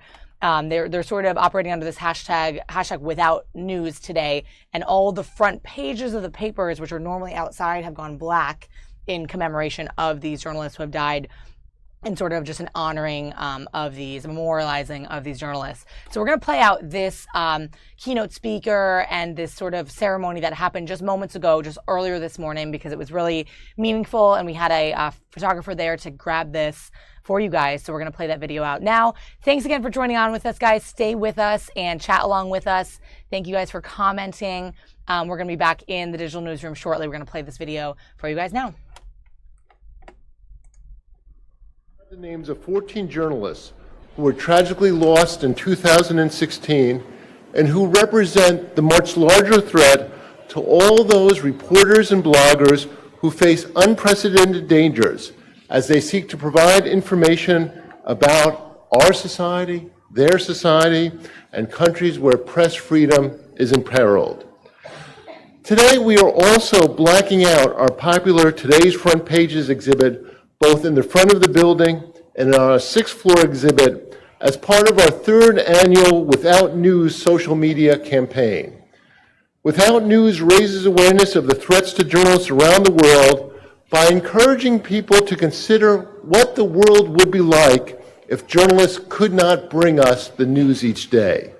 Newspaper and websites across the country and around the world are featuring Without News headline as we seek to remind our society and societies across the globe of the sacrifices and also the needs of what has to be done for an informed society. With this year's edition of 14 journalists, the memorial now bears the names of 2,305 reporters, photographers, broadcasters, and news executives from around the world, dating back to 1837. Those being recognized today represent journalists from a variety of mediums who were killed in locations including Afghanistan, Brazil, India, Iraq, Mexico, Somalia, Syria, and Ukraine. Shockingly, it was 1 year ago to this very day when we lost 3 of the journalists being honored. NPR reporter David Gilkey and his translator Zabihullah Tamana were killed in an attack by the Taliban on June 5th. Also 1 year ago today, Sagal Salat Osman of Radio Mogadishu in Somalia was shot and killed by Islamist militants of the group Al-Shabaab. Their names and all the names who we remember today will not be forgotten. Journalists face an ever more complicated world where competing sides, governments, terrorist organizations, narco-traffickers, and others seek to control the terrain of information, where control of information has become a critical battlefield goal. Many of the journalists went into reporting on the day they were killed knowing the profound dangers that they faced. Nonetheless, aware of the very real threats, they chose to continue with their profession because they thought it was so important to report on what was happening, to inform their own communities and the world at large.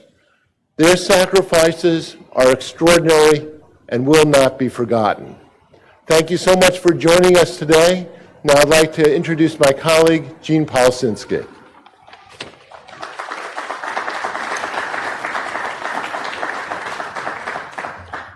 Thank you, Jeff. Let me add my welcome to you who are with us here today in the Journalist Memorial at the Newseum, and those of you watching this on live stream from afar. In any given year, it would be appropriate to have as our keynote speaker Mike Oreskes, who is the Senior Vice President of News and Editorial Director of NPR. But it is ever more poignant this year, given the loss of colleagues who are among, as Jeff said, the representative group of journalists whose names are being added to this memorial. Mike's 40 years as a journalist range from reporter to editor to author, from traditional to multimedia journalism, from storytelling to hard news, from the International Herald Tribune to the Associated Press to the New York Times and more.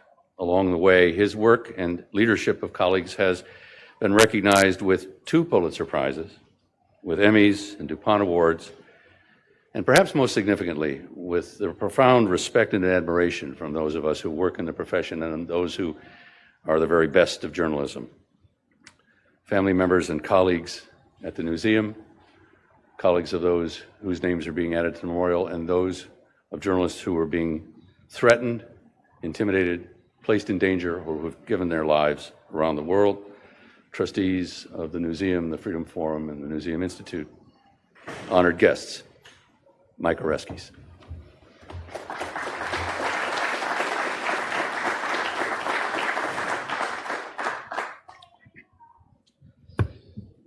Thank you, Gene, President Herbst. You know, Jeff, when I was a young reporter and the Newseum was just getting off the ground, I actually wasn't sure it was such a great idea to have my profession preserved in a museum. It seemed to send the wrong message.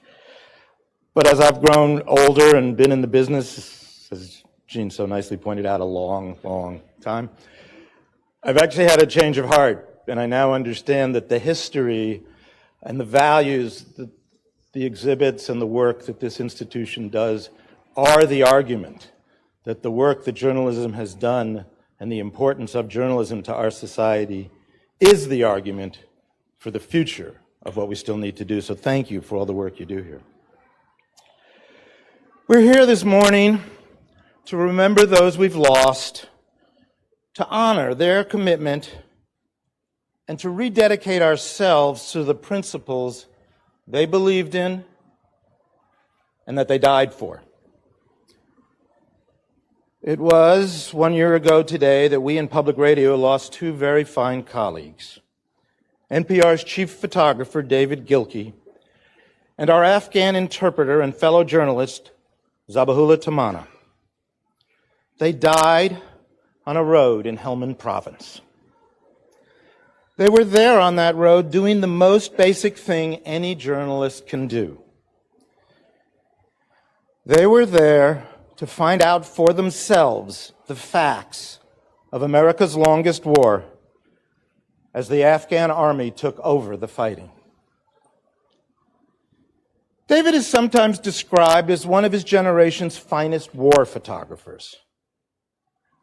But that's not quite right. He really didn't photograph war. He photographed the men and women, soldiers and civilians, caught in these wars. Go look at his photos when you have a chance later. It wasn't battles he was capturing, it was people, streaked with sweat, etched with exhaustion or fear or relief. David's identity was reflected back in those images. He was a soulful bear of a man. He would often cut through tension with a bad joke or a teasing jab. In fact, he reveled in the irony of being the chief photographer of a radio network. And he never, ever forgot the people he came to cover. These wars are not over, he said.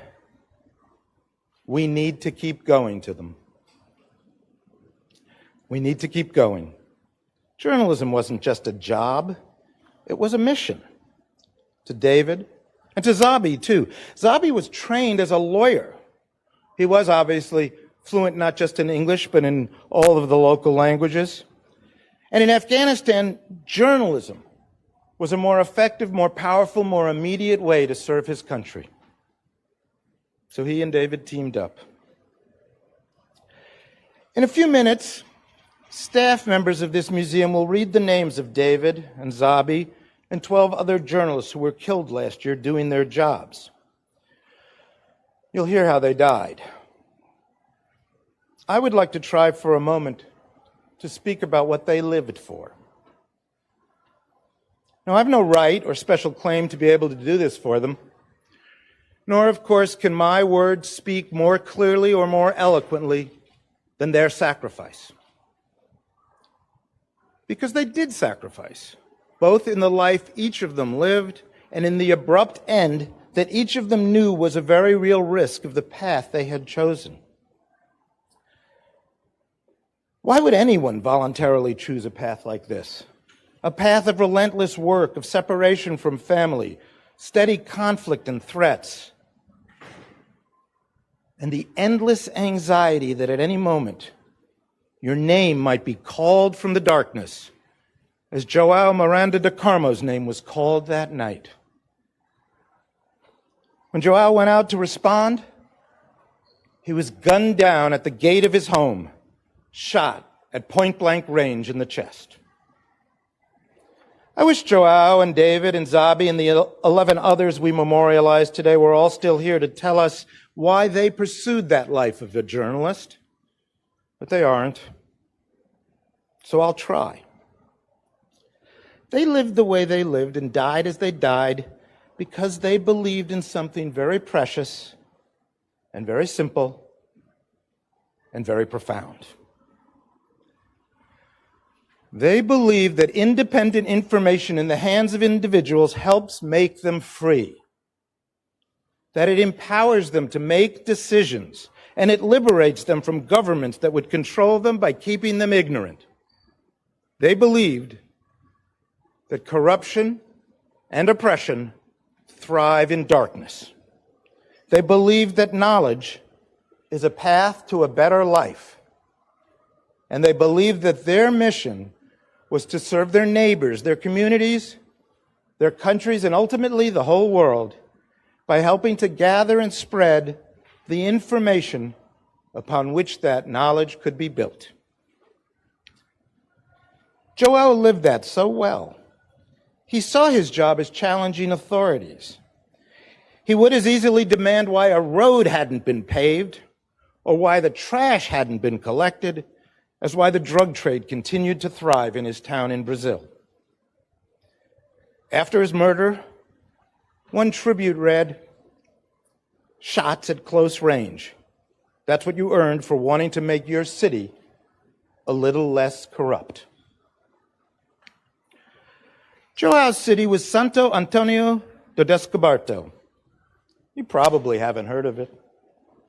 It's 30 miles from Brasilia. Joao wasn't a globe-trotting war correspondent. He worked and died covering his hometown.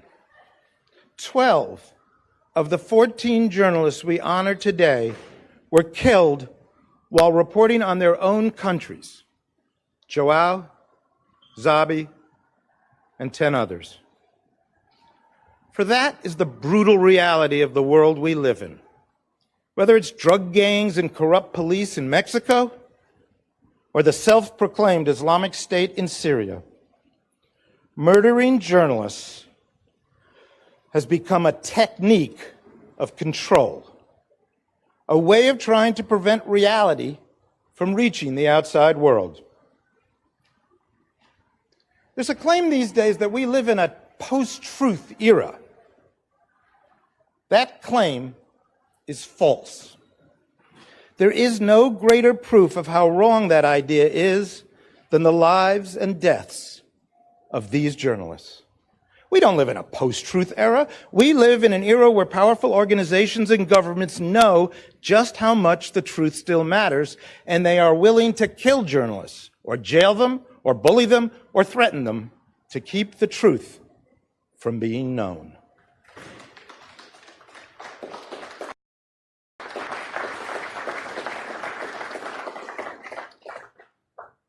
And we have to say no.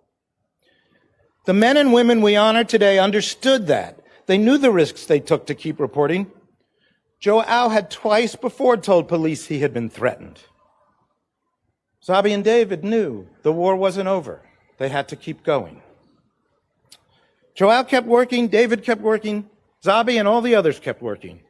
They all kept working because the work mattered that much to them. We must never forget them, but remembering is not enough. We owe them something more. As we rededicate this wall by adding their names, we must also rededicate ourselves to the cause they died for. Because it is a cause. The right to gather and distribute the news, the right of every citizen everywhere on earth to have access to free and independent information. That was their cause. The United Nations says this is a fundamental human right.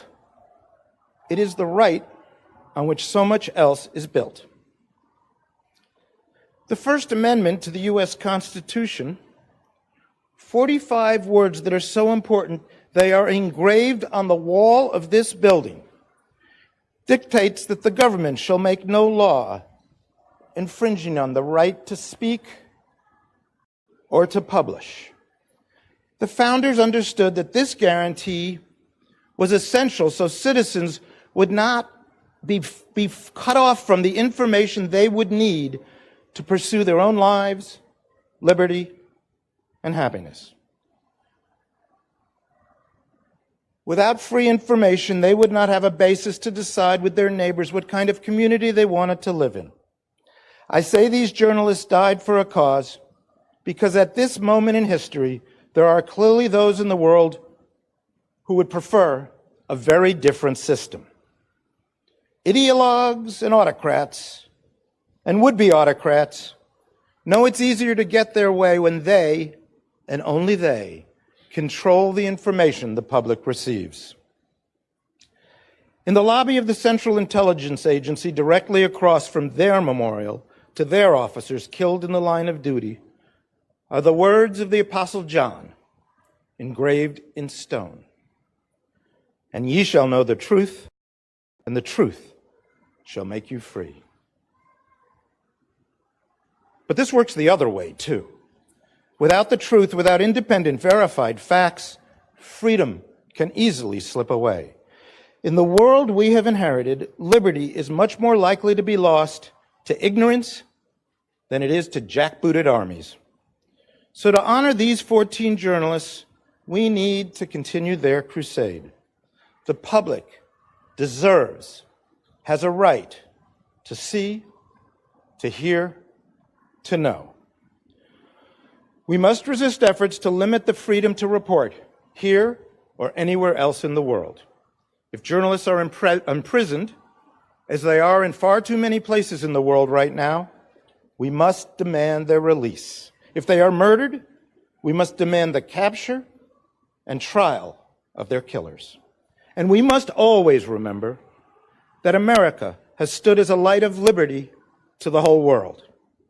Attacks on journalists in this country, be they physical or merely verbal, sends a message everywhere that journalists are legitimate targets. That can never be okay.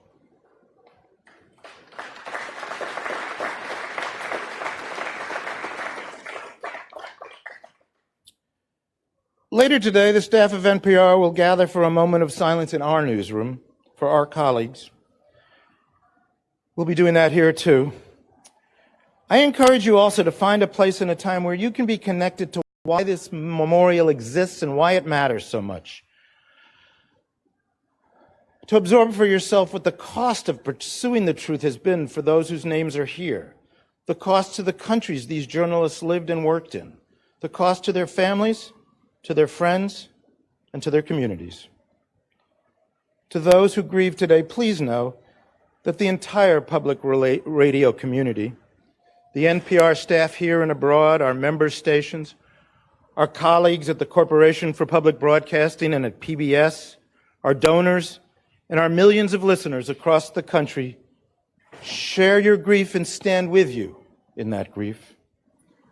we will carry forward the memory of these fallen journalists. Engraved on this wall and in our hearts, as colleagues, as friends and family, and as champions of our craft. Thank you.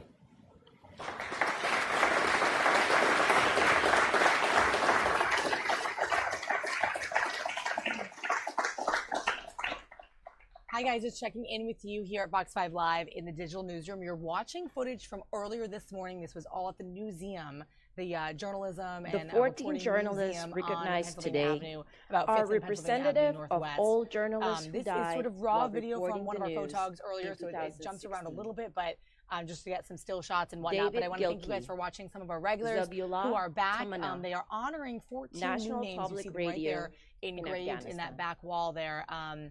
To National honor Public these Radio journalists who died photojournalist while on David the job Gilkey at various was no places stranger to in the dangerous world. A lot of assignments. them were in had covered Afghanistan, wars India, in Brazil. He named a Rwanda, few countries, Kosovo, Syria, where these journalists Afghanistan, died. So they are honoring and these Iraq. new names. And they are now On June engraved 5th, on that wall. 2016, So that's what you're watching. There's a Gilkey keynote speaker and and his a couple translator, more speakers as well. We're going to stay on this Tamana, video just as were long traveling with the as Afghan we army have in this footage, Helmand and then we're going to province bring you to when something their else convoy shortly. was Keep in ambushed mind, we by have the the White House Taliban, press briefing coming an up at extremist 1:30, Islamic and group. also a special sit down at The armored 3:30 Humvee with our they anchor were Jim riding Loke, in who was is hit, advertising for a new show killing that we are both starting men tonight called The and Final their Five. driver. That's tonight at 11:30 p.m. Gilkey, on our 50, TV was broadcast a air. seasoned You'll hear more photographer from him and later today at videographer 3:30. But first, whose this memorable video, and images then later the White House press documented briefing at the end 1:30. of So apartheid stay right in here with South Fox 5 Live. Africa, I have some interns with me the today. 2010 earthquake Hey, in they're Haiti, helping me out in the digital room. famine Ben, in Emily, Somalia, and Cam over here. and intern the Cam, Ebola to epidemic help you out. in So Liberia. we'll be back here in the newsroom shortly, Tamana, guys. 38, was a freelance journalist who had covered the war in his native Afghanistan for nearly 15 years. Weeks before Gilkey left for Afghanistan, a friend asked if he planned to give up war reporting. "Not yet," said Gilkey. "These wars are not over. We need to keep going." João Miranda do Carmo, SAD sem censura in Brazil. Gunmen waited in a parked car outside the house of journalist João Miranda do Carmo. From the darkness, they called his name. When do Carmo came to the gate, they gunned him down, then sped away. Do Carmo, 54, angered local officials with his outspoken reporting on his news website, SAD Sem Censura. He was not afraid to demand answers from politicians and police on issues from unpaved roads to drug trafficking. Do Carmo received death threats, and his car was firebombed. A tribute on Facebook read, "Shots at close range, that's what you earned for being the voice where many fell silent, for seeking justice where so many cry injustice, for wanting to make your city a less corrupt place." The head of security at the local city hall and his son were arrested for Do Carmo's murder. But in Brazil, many crimes against journalists go unpunished.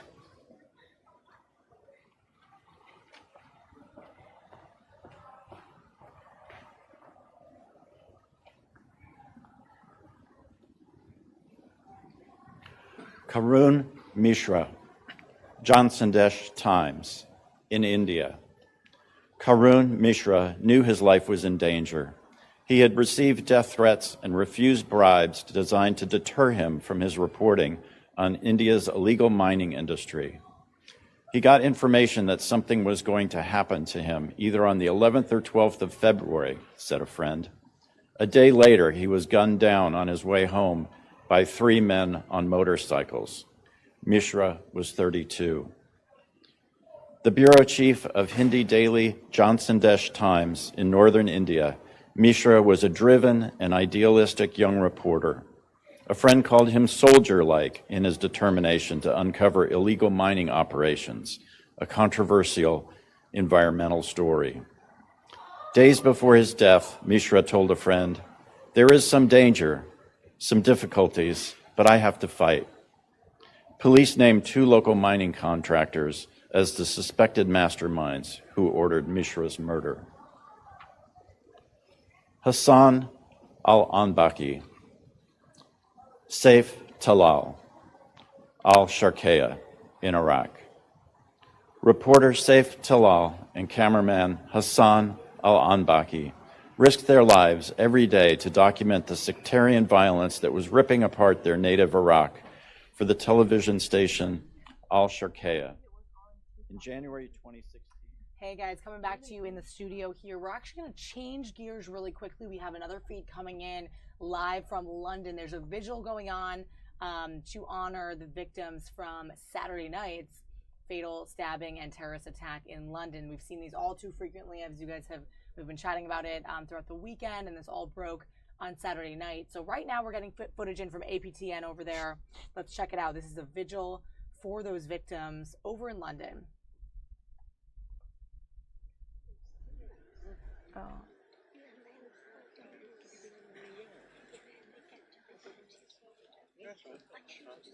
Oh, well, we could also take a wrong part in life. You know, kind of them and help them and come back again. That's what this is about. Just they don't understand our culture at all. I don't want to know. It's worse than that for me because I'm trying to leave bed. I don't want to because they've closed up their minds. Holland did a lovely report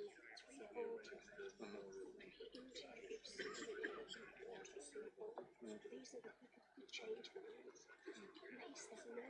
There's only one way was right. Yeah, that's right. Oh, they're absolutely rigid. Yeah. Well, it's indoctrination, you see. That's the sadness. They're not prepared to go outside their lines. Well, the thing is, it all becomes very emotional, and there's no reason behind it. And, you know, what I call the orthodox, say, that is not the teaching of the Quran. I said, well, no, because I said my translation, I read it, which is accurate one. Every chapter is headed up God or mercy. But they don't accept that. They're taking bits out of context. They're thinking that in his name they need to do something like this to make him supreme. So in a way they can only see their beliefs manifest in a sort of global way. Yeah, sure, but I was talking to a Muslim this morning. He said the problem is, he said they're taking things from the Quran which are out of context in the modern world. He said in the beginning, you know, they were... Well, I have to say it's there to teach us that. Yeah. I have been representing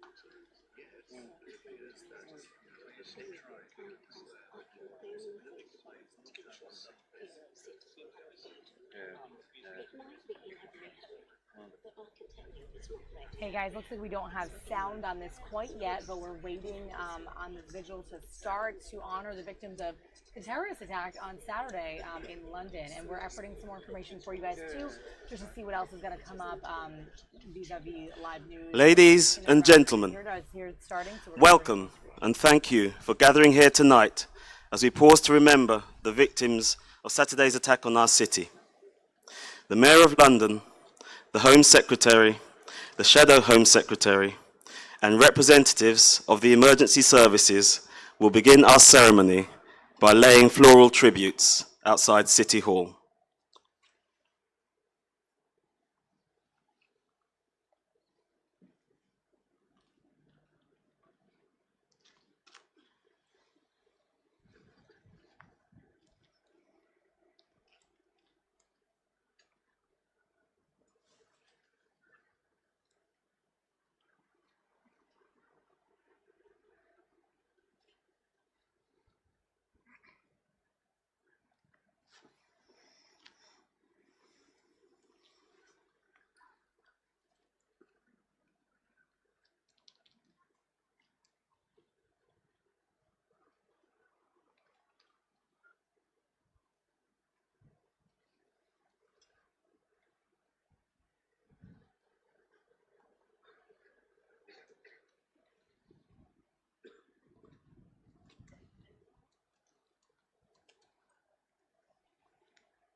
Ladies and gentlemen, the Mayor of London, Sadiq Khan.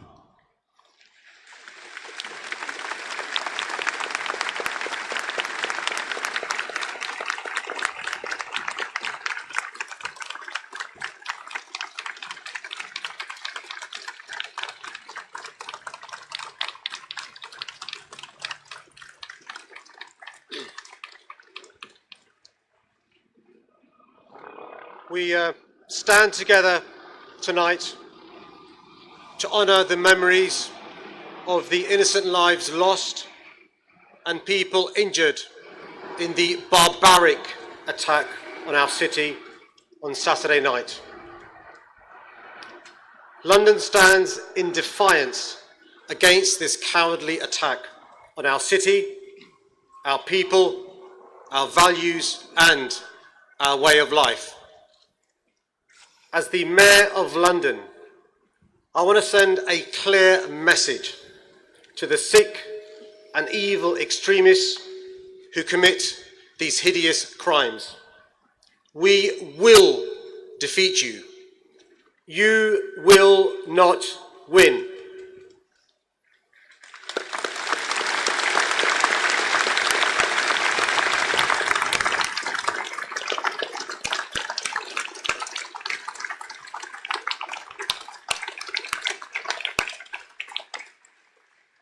And as a proud and patriotic British Muslim, I say this: you do not commit these disgusting acts in my name.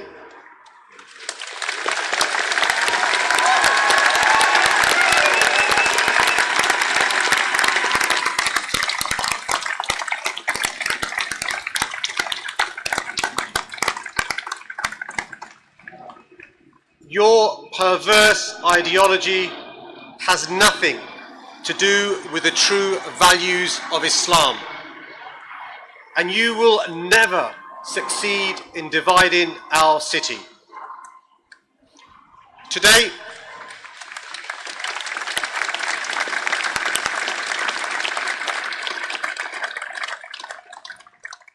Today, we mourn the loss of innocent lives, Londoners and people from around the world. We send our love to the victims' families and to all those who were injured. And we thank our courageous emergency services and the brave Londoners who risked their lives to care for others. You are the best of us.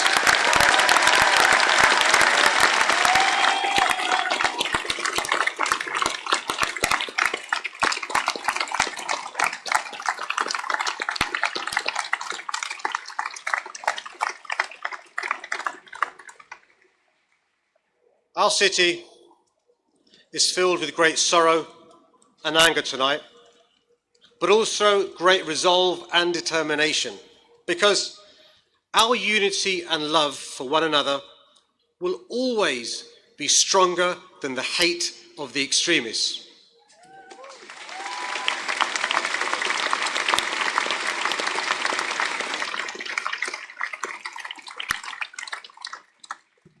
This is our city.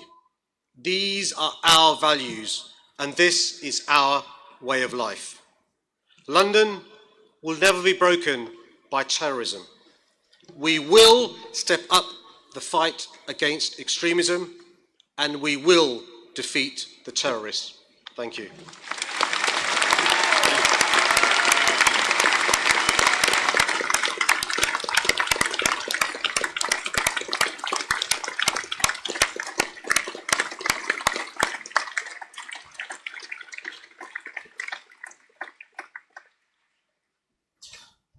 Thank you, Mr. Mayor.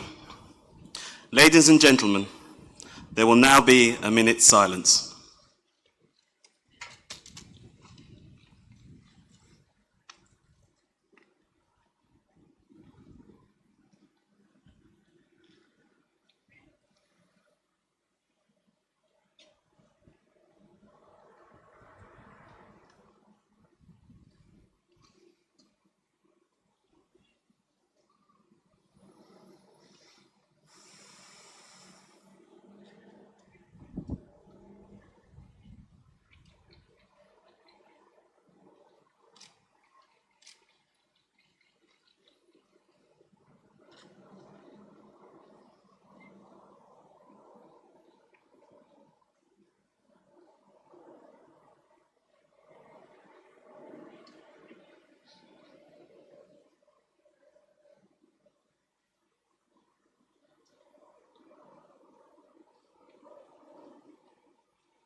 Ladies and gentlemen, that concludes the minute's silence.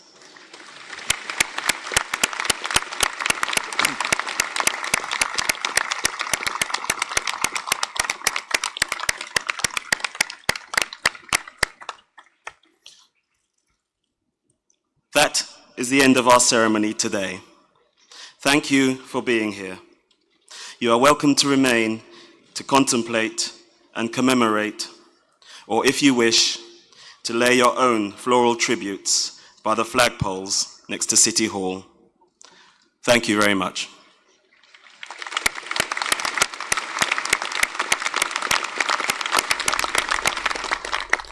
So guys, you're watching this live vigil taking place right outside of City Hall there in London. It's right there on the River Thames. You can see London Bridge in the background as well. Just gonna bring the sound down a little bit. And they held, I think, a few moments of silence there and had a brief sort of speech. Lots of people from different interfaith communities represented. You could tell that, and it just seems to be a beautiful shot. So I wanted to bring you that video and leave it up there just as long as we have this feed.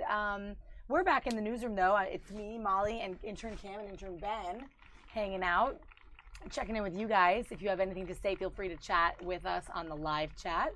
We're just kind of following today's news and bringing you the top topics and trending video and topics for you guys for your news day. We'll let this video kind of roll out. You can see a pretty fairly sizable crowd there, I guess, at in London to remember the victims of the attack on Saturday night. We've seen all too many attacks happen all over the world, really, but definitely in the UK. This is the third terrorist attack in the UK in the past 3 months, and Theresa May, Prime Minister, had some words about it earlier. We're going to bring you that video shortly.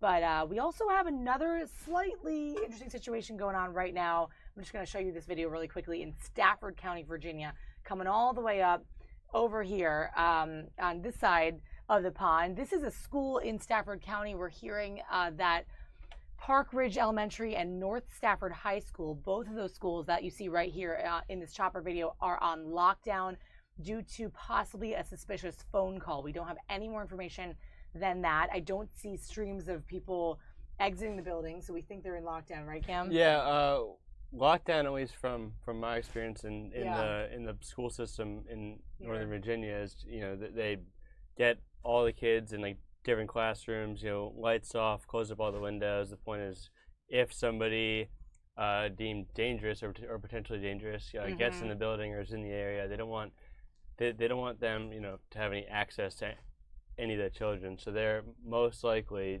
all locked away, kind of in classrooms. Teachers sitting on the ground, away from the door, not visible from the hallway. Oh. So locked in their classrooms. Exactly.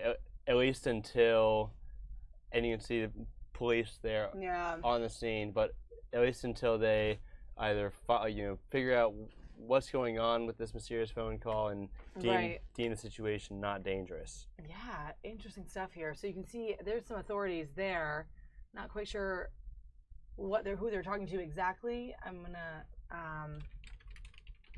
type this up really quickly. So once again, for our viewers, if you're just joining us, a possible lockdown situation in Stafford County, Virginia. Now, intern Cam here, went to school in Northern Virginia, so we had a little bit of insight. And you did too, as well. No, I went to school in Upper Marlboro, Maryland. Okay, so close by, still DMV, but so Maryland, Virginia guys here. I did not go to high school here, but I've been here for quite a number of years. And this is what we don't know a lot of information, but we know a possible suspicious phone call that turned into this lockdown. There we go, the zoom in on the name there, North Stafford High School, as well as the elementary school there.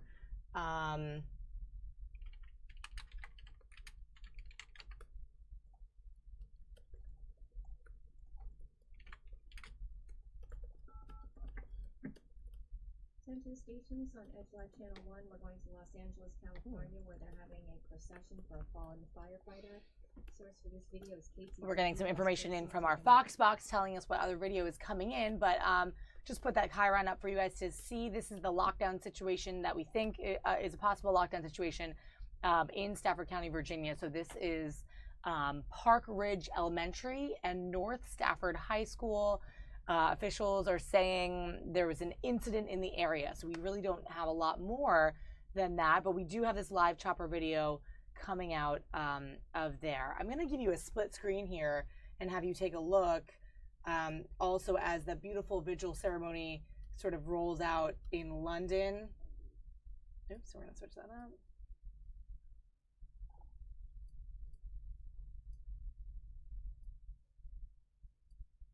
And then have concurrent with this possible lockdown situation. There it is. So right below me is London, England. That's a gorgeous shot of the bridge there and the towers where a vigil just took place. It was pretty short and relatively sweet, short and sweet. They had a small statement from, I think, an interfaith leader, and then some other officials were there as well. And then totally on the other side of the pond here, that's our chopper video in Virginia, overlooking that possible lockdown situation. So that is what you guys are looking at here. Two things as we await the White House press briefing, which is coming up shortly.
So guys, we don't know what's happening exactly. Ben just made a good point. It could be somebody messing with them. They have their reports of a suspicious phone call that was called in to the school that you see in the bottom right here.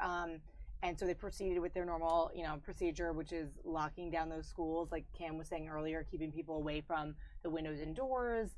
All the students in their classrooms, I believe, like locked in right to their rooms. Yeah, just to avoid any potential contact with a dangerous suspect and any of the kids, because obviously that's the first priority, is keeping them safe. Yeah. Wow. Did you ever go through some of those situations? Yeah. So actually, in middle school, I went to middle school in Arlington, and there were a couple times where we got put into lockdown because there'd be a nearby bank robbery. Wow.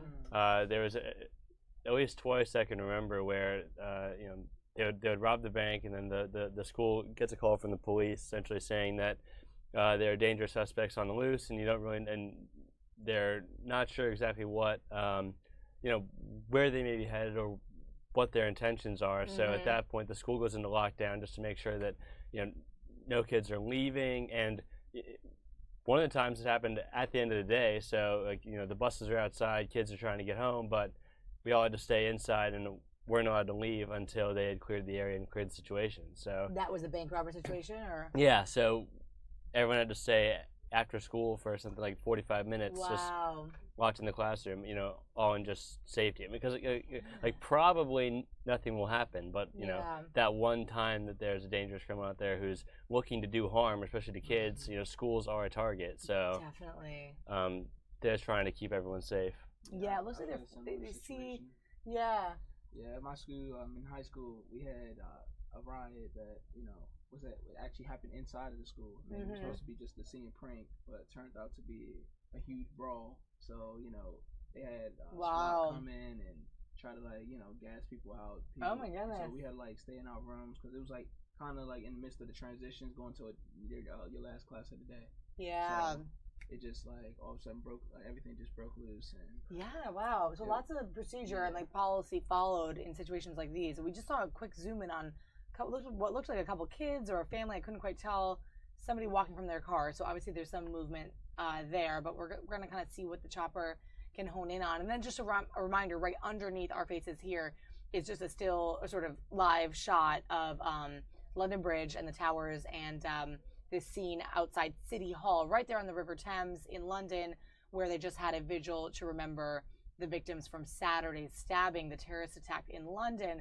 So 2 concurrent events right here. We're just gonna keep them side by side. Oh, looks like we lost that feed, so we'll go back to this full screen of this possible school lockdown. We have continued footage coming in from London, from some of the city streets there, and just live shots of the memorials there to memorialize those victims, but we'll kind of keep them coming in and out. We're getting ready about 1:30. It's coming up soon for the White House press briefing. That's going to be with Theresa Sanders today. She's the principal deputy press secretary underneath Sean Spicer. So the other one, when we don't hear from Sean Spicer, we usually hear from her. So we'll bring that to you live too as well, guys. So that's coming up shortly.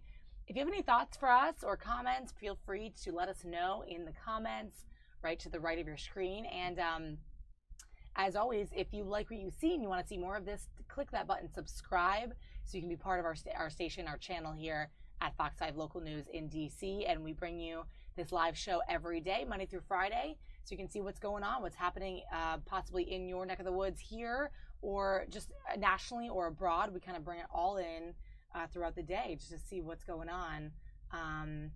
Yeah, this is what we have right now. We're going to kind of keep watching, monitoring the situation to see if we can find out any more information on this lockdown.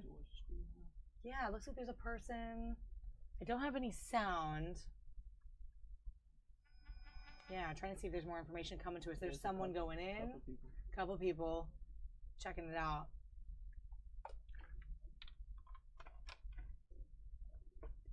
Interesting.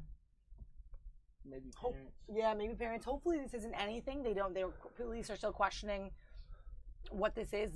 They're calling it an incident in Suffolk County. So we don't have a lot more details. Hopefully it's nothing serious, but that's always in question, I guess.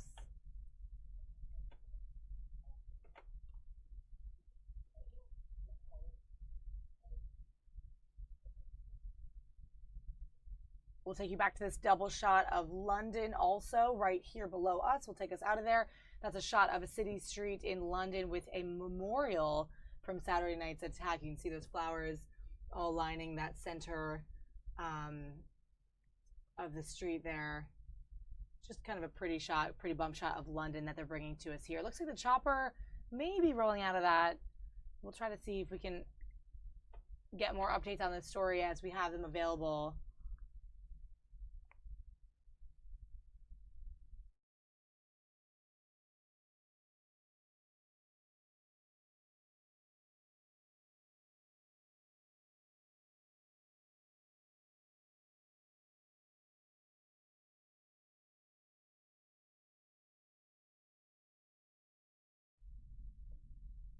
We're going to bring you guys what Theresa May had to say about this. She had a short statement after the attack saying enough is enough, calling for an end to this terrorism. And then today, early this morning, she gave sort of a longer statement. We're going to play that out with this scene as well for as long as we can until the White House press briefing.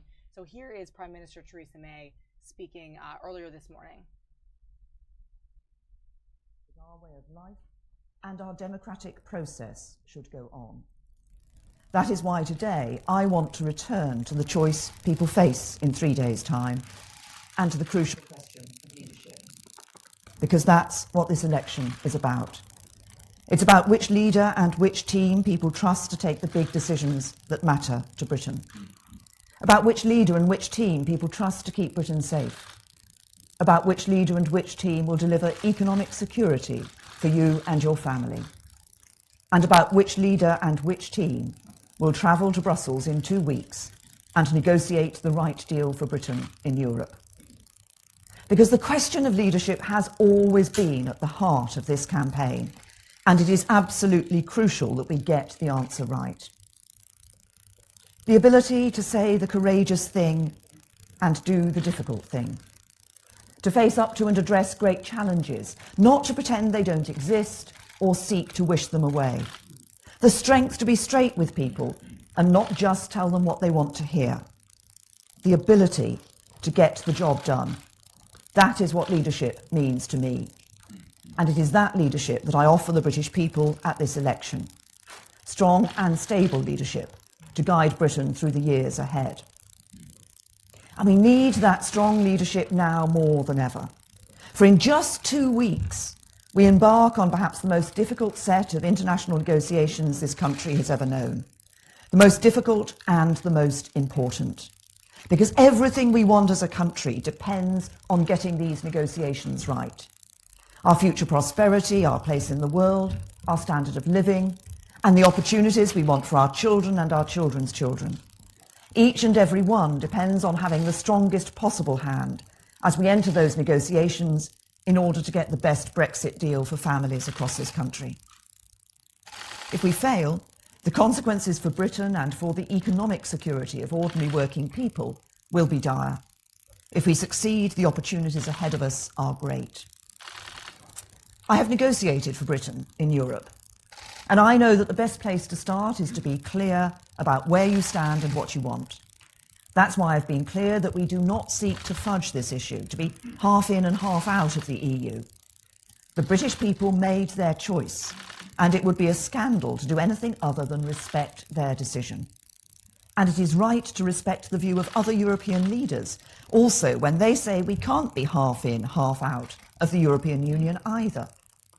So we will leave the European Union and take control of our money, take control of our borders, and take control of our laws.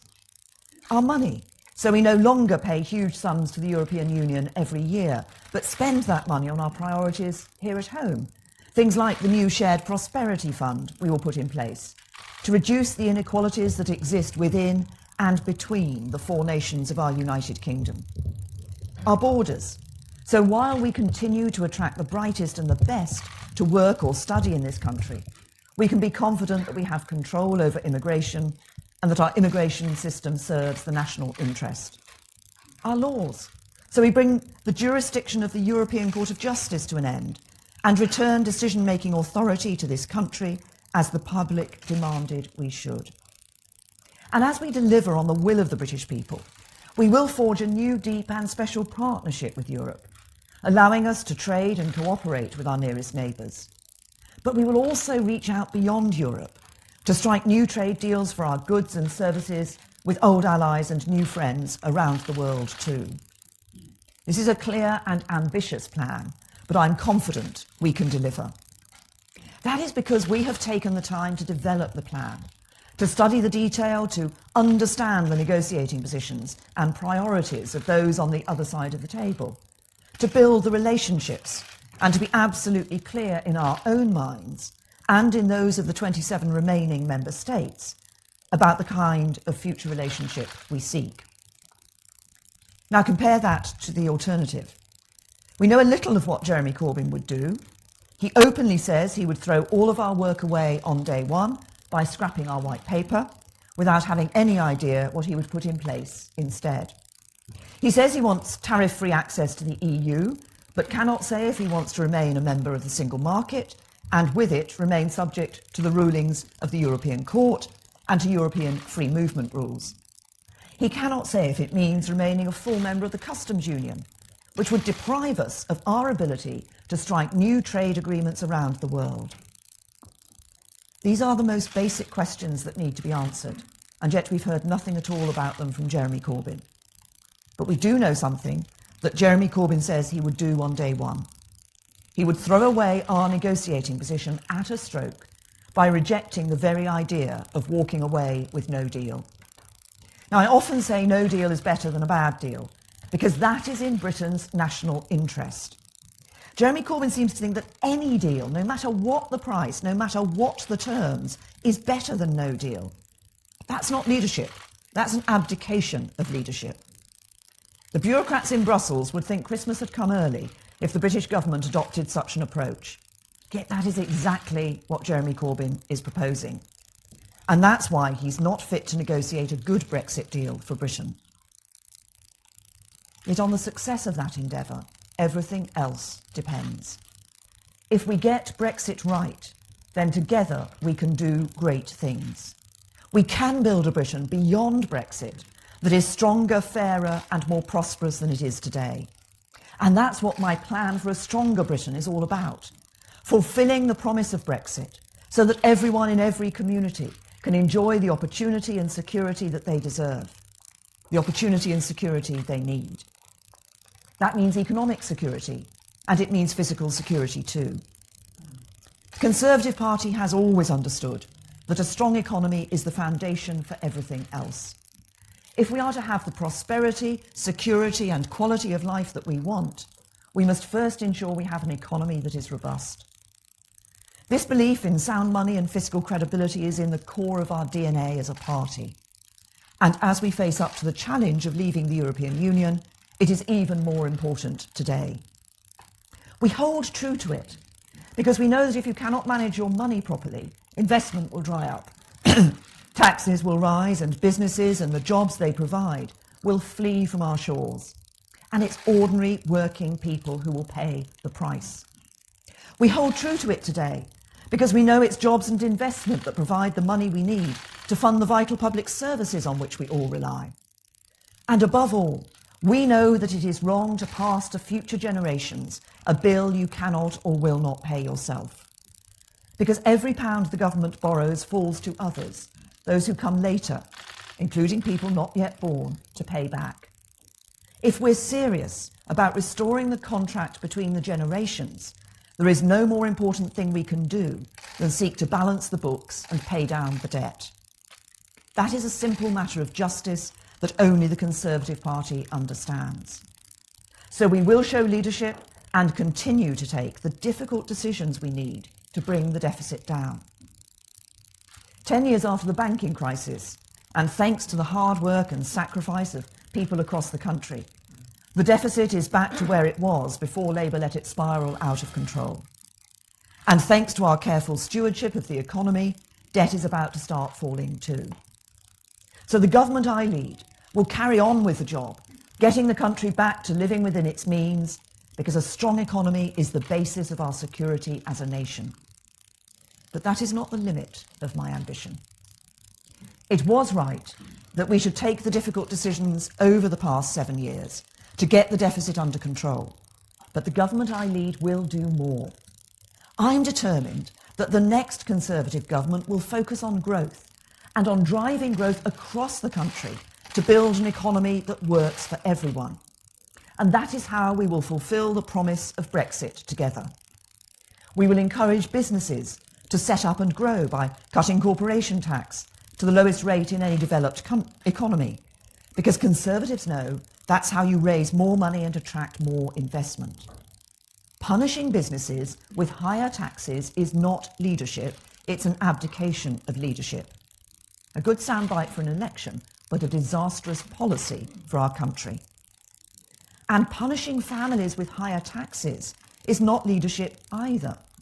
Yet that's exactly what Jeremy Corbyn's plan, with the Independent Institute for Fiscal Studies, saying his policies will cause the highest tax burden ever known in Britain's peacetime history. And that's not our way. We will keep taxes low. And we will do new trade deals for Britain's goods and services with new friends and old allies around the world, because trade will be crucial to our future growth and prosperity. We need to be a great global trading nation once again. That's why we will create a network of trade commissioners across 9 regions to lead export promotion, investment and trade policy overseas. And like all Conservative governments before us, we will bear down on. I wanted to note that you guys are watching right below me this live video of the London memorial there with the flowers. You can see now a child has just walked up, looks like with his or her mom. It's kind of a beautiful shot there. That's a live shot right now of what's happening in London to commemorate the attacks from Saturday. Below in the right-hand corner, that's earlier a speech from Prime Minister Theresa May. She spoke mostly about the upcoming election, which is scheduled to stay on as normal on Thursday.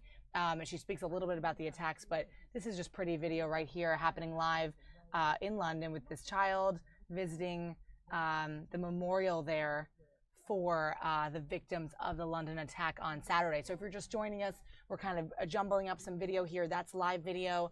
We're hearing from Theresa May from earlier, and soon we're going to get the feed in the White House. We're going to go right to the White House press briefing today. It's being led by Sarah Huckabee Sanders, so we'll go right there when that begins. So for now, we're going to leave it here on this footage of London. For keeping our country safe should be the #1 priority for any Prime Minister and any government. Yet in this election, there is one leader who has made it his life's ambition to get rid of Trident, and one who is committed to keeping it. One leader who has boasted about opposing every single counter-terror law, and one who has been responsible for passing them. One leader who has opposed the use of shoot to kill and given cover to the IRA when they bombed and shot our citizens, and who now, in the midst of an election campaign, wants to do all he can to hide or deny those views. That's not leadership, it's an abdication of leadership. It's a failure to meet even the minimum requirement of the job of Prime Minister to keep our country safe. Safeguarding the security of our country takes leadership.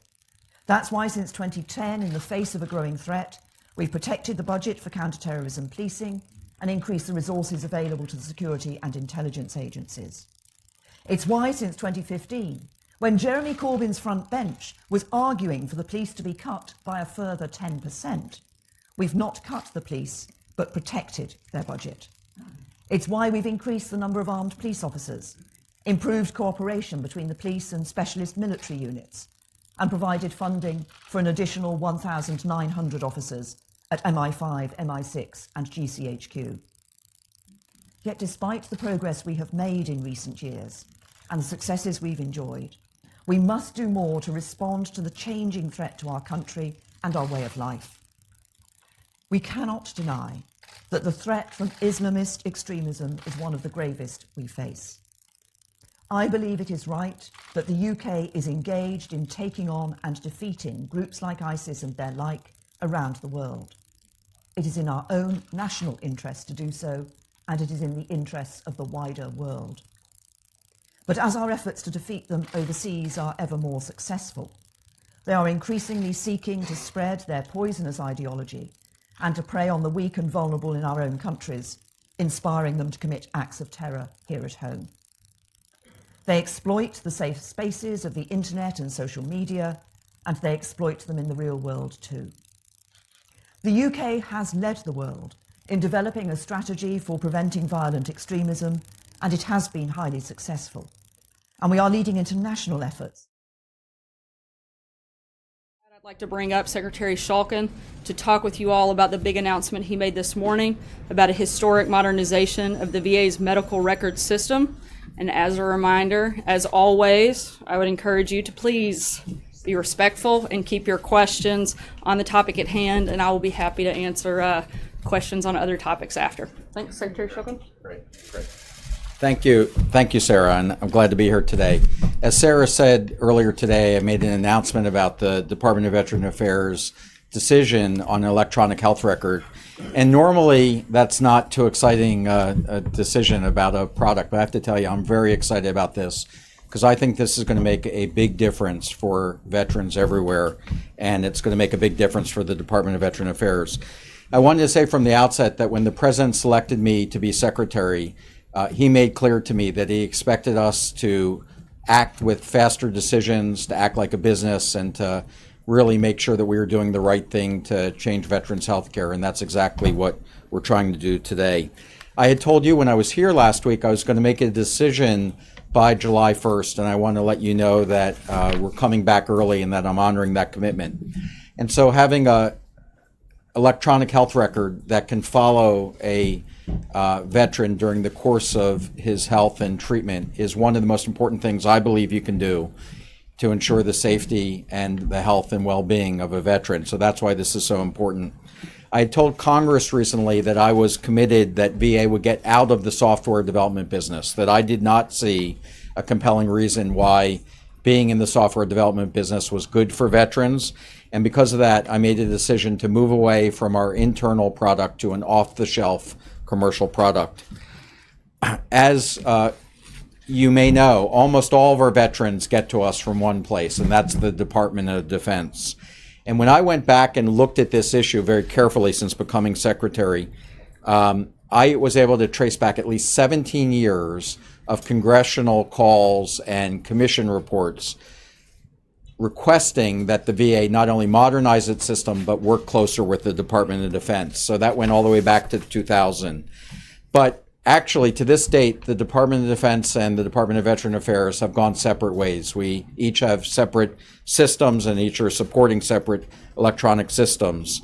And while we've been able to advance interoperability at the cost of hundreds of millions of dollars to the taxpayers, today we still have separate systems that do not allow for the seamless transfer of information. And I just want to expand on that a little bit, being a doctor. What we were able to do with the Department of Defense over years and years, and as I said, hundreds of millions of dollars, we're able to read each other's records right now. That's called interoperability, or at least that's our certification. But what you're not able to do is actually work together to plan a treatment, to be able to go back and forth between the Department of Defense and VA. And so we've not been able to obtain that to this point. And so for those reasons, I decided that VA will adopt the same electronic health record as the Department of Defense. So we will now have a single system. That system is known as the MHS Genesis system, which at its core is Cerner Millennium.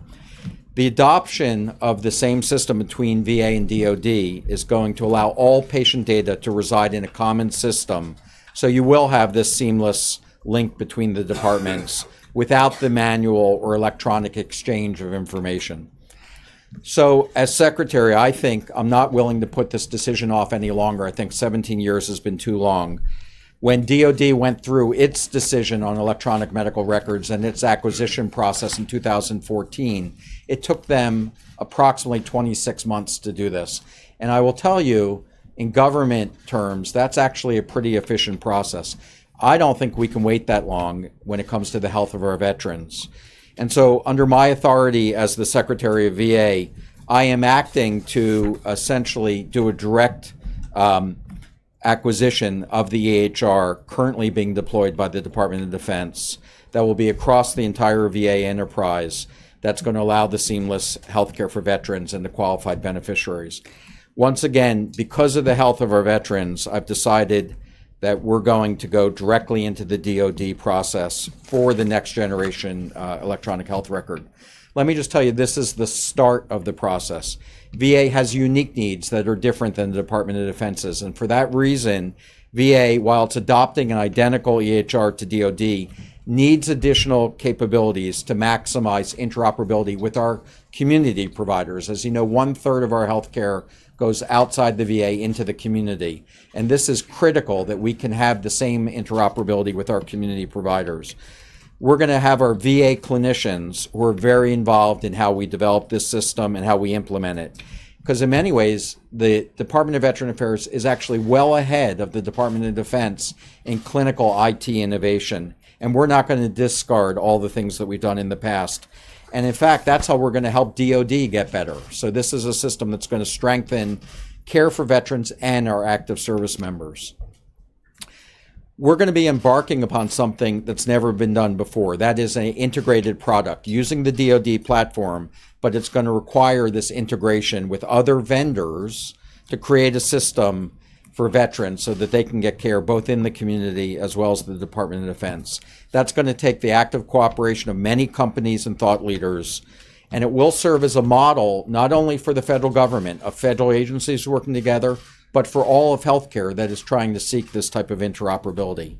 Once again, I want to thank the President for his incredible commitment to helping our veterans and support the VA. And I also want to thank the Department of Defense, who have been incredibly helpful in this process, and the American Office of Innovation, who has been incredibly helpful in helping us think differently about how to solve problems. This mission is too important for us not to get right, and I assure you we will. And I'd be glad to take any questions. Two questions. One, how long will this take? You said it's the beginning process. And then two, how will a veteran know and feel and experience a difference because of this decision? Yeah. Great question. So this is the beginning of the process where we're going to start essentially entering into the details of how we would implement a contract. We expect that process, again, trying to do this as quickly as possible, will be about 3 to 6 months at the latest. And during that time, we're going to be developing both the implementation plans and the cost of this system so that we can go out and make sure that we're doing this right and that we have the resources available to do it.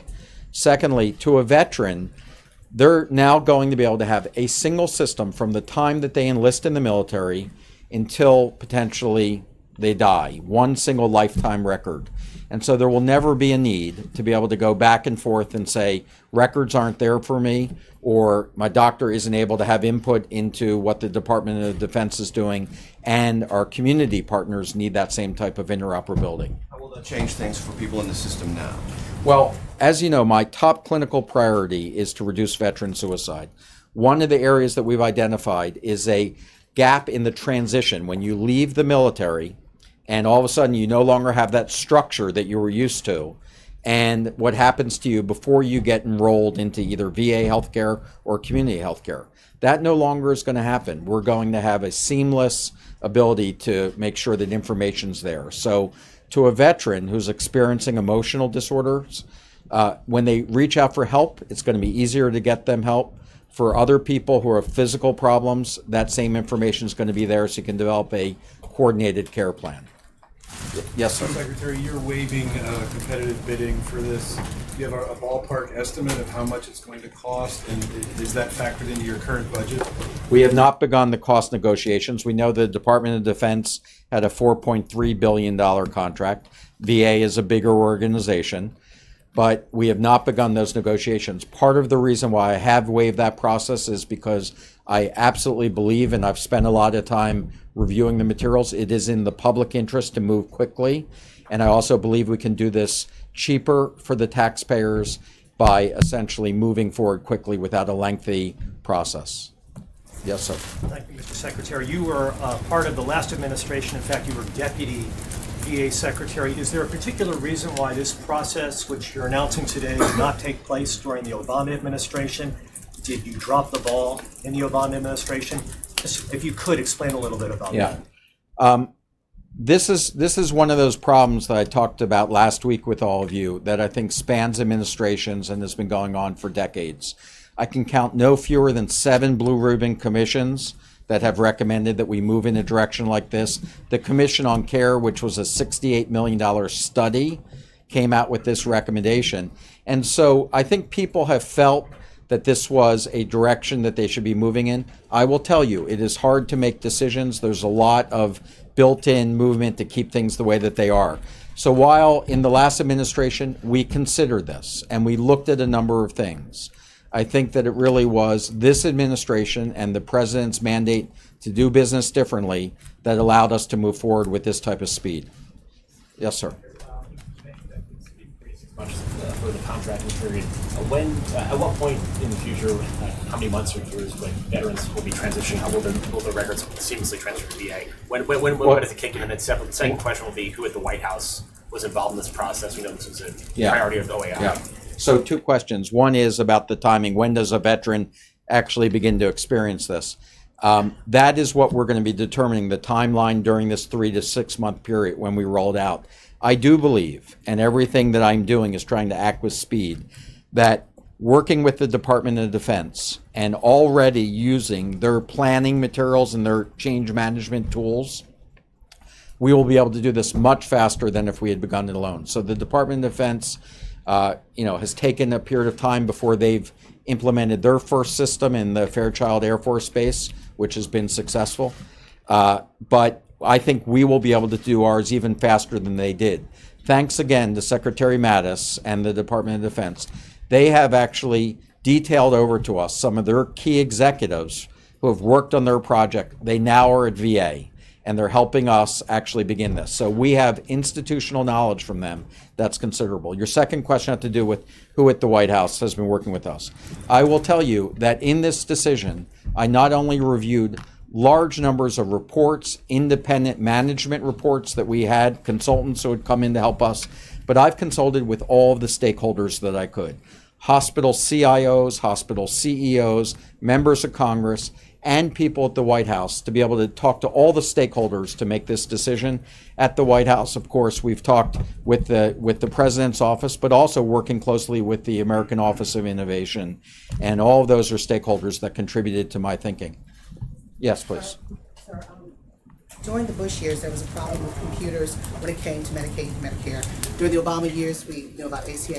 What are the guarantees when you try to integrate all the information from all the services into this one system? What are the guarantees? Yeah, no guarantees. High risk process, particularly when you're doing this in the largest integrated health system in the country. And so this is high risk. It's one of the reasons I made this decision. I think by going with the Department of Defense system, we are lowering our risk because we have a federal partner who's already gone through this process, and that's why we're taking their expertise and putting it into VA. And again, with Secretary Mattis's commitment to work with us closely, I think we're lowering the risk. But as a private sector CEO, I've done this several times successfully, but I've never done it on this scale, and so the risks are there, but we're going to make sure that we do this the right way. What happens to those older veterans who have problems? I mean, you're doing this now, trying to integrate now, but what happens to those who have been in the system for a long time? Where do they come in, and how long will this take to help them get into the system? Well, this is a problem that many healthcare organizations that have transitioned to other electronic health records have found. You do not discard your old information. That would be clinically irresponsible. So you have to have a way of making sure that the old information is there, transitions into a new system, or remains available for clinicians to have. So that's a problem that I think that we're going to be pretty good at handling. Yes, sir. Cost-benefit analysis, can you share that with us? Yeah, some of our management consultants who have looked at this issue of off-the-shelf versus staying with maintenance have helped us look at the cost-benefit decision. That was part of my thinking. This is essentially the most cost-effective way to go to a commercial off-the-shelf system. The problem with what VA has been doing, we have a $4.1 billion budget in IT. 70% is maintaining our current systems, and our systems are getting older. The Band-Aids are getting harder to hold the system together. Each year, I believe it will get more and more expensive to modernize our own system. We aren't able to keep the type of people that we want. So I think the best cost-benefit decision for taxpayers and for veterans is to move to an off-the-shelf system. So quick follow-up to that. You're talking about an off-the-shelf system. You're not developing new software. Security will be there? What's that? So the security, the biggest problem with off-the-shelf is security. One of the reasons, again, why I chose to go this route is because of cybersecurity. The Department of Defense has already invested in such high cybersecurity standards. Those are the standards that we need to be able to assure privacy and security for our veterans, and that's part of the reason why we're doing this. Just to be clear, we are adopting an off-the-shelf system, but as I mentioned before, we are also embarking upon something that nobody's done before because of this problem of these commercial systems don't talk together, and we need them to talk together because many of our patients are out in the community, and our academic partners, many of them, use other systems besides Cerner. So we're creating something that is taking the best of what's off the shelf, but also creating something that doesn't exist today. Yes. A couple things. The only thing that Congress needs to get involved with is the appropriations, yes or no? Yes. Don't know what you're going to be asking for, so it's not built in the FY18 budget, You're right? correct. But it will be higher than $4 billion, right? I would love to do it for less, but I think that would be unrealistic. You don't know, you don't have a ballpark, right? Yes. But is that going to hamper the appropriations if you want a 3 to 6 month time frame to be able to initiate what you're doing? We've already begun to engage, starting today, with the appropriations leadership in both the Senate and the House. And I will tell you that this is something that Congress has been asking for. I believe that they will support this. Of course, this has to be a dialogue between us. They have to make sure that we're making the decision at the benefit of the taxpayers as well as veterans and active service members. But I do believe we will have the leadership and the partnership to get us there. And just to clarify one last thing. If this is an off-the-shelf system, this is not a low bid process. That's why you're going with speed, right? You are not putting this out to bid. You have selected the vendor. We have not agreed upon any pricing, but I can assure you that before we were to sign off on a contract, we are going to make sure that this is the best value for taxpayers. Yes. Yep. You've got a couple questions around this. What kind of fights do you anticipate in Congress when this, by selecting this vendor, not having a competitive bid, there will be some pushback, right?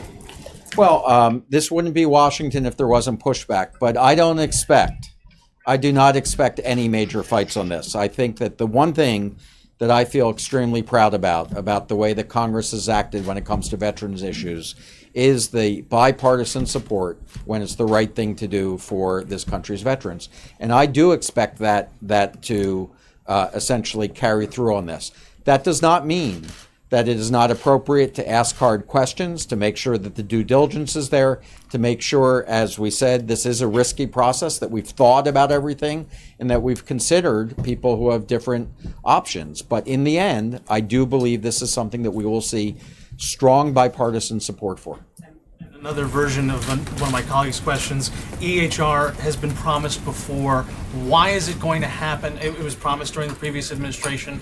Why is it going to happen now? You say bipartisan support. We haven't seen a lot of evidence of that in Washington, so what makes you hopeful for this time? Well, I've not seen the Department of Veteran Affairs come out with this type of decision before, so I think that this is new. We now know what is in the best interest of veterans, and we're moving ahead with an accelerated process so that we can get this done. And I do believe that this is exactly what Congress has asked us to do. I can count 4 times when they've asked DOD and VA to get in the same room, and I can count 4 times when VA and DOD left doing separate things. So this one's going to be different. The Department of Defense and the Department of Veteran Affairs are together in lockstep on this, and the President is behind this, and we need Congress to support it, and I believe that support will be there.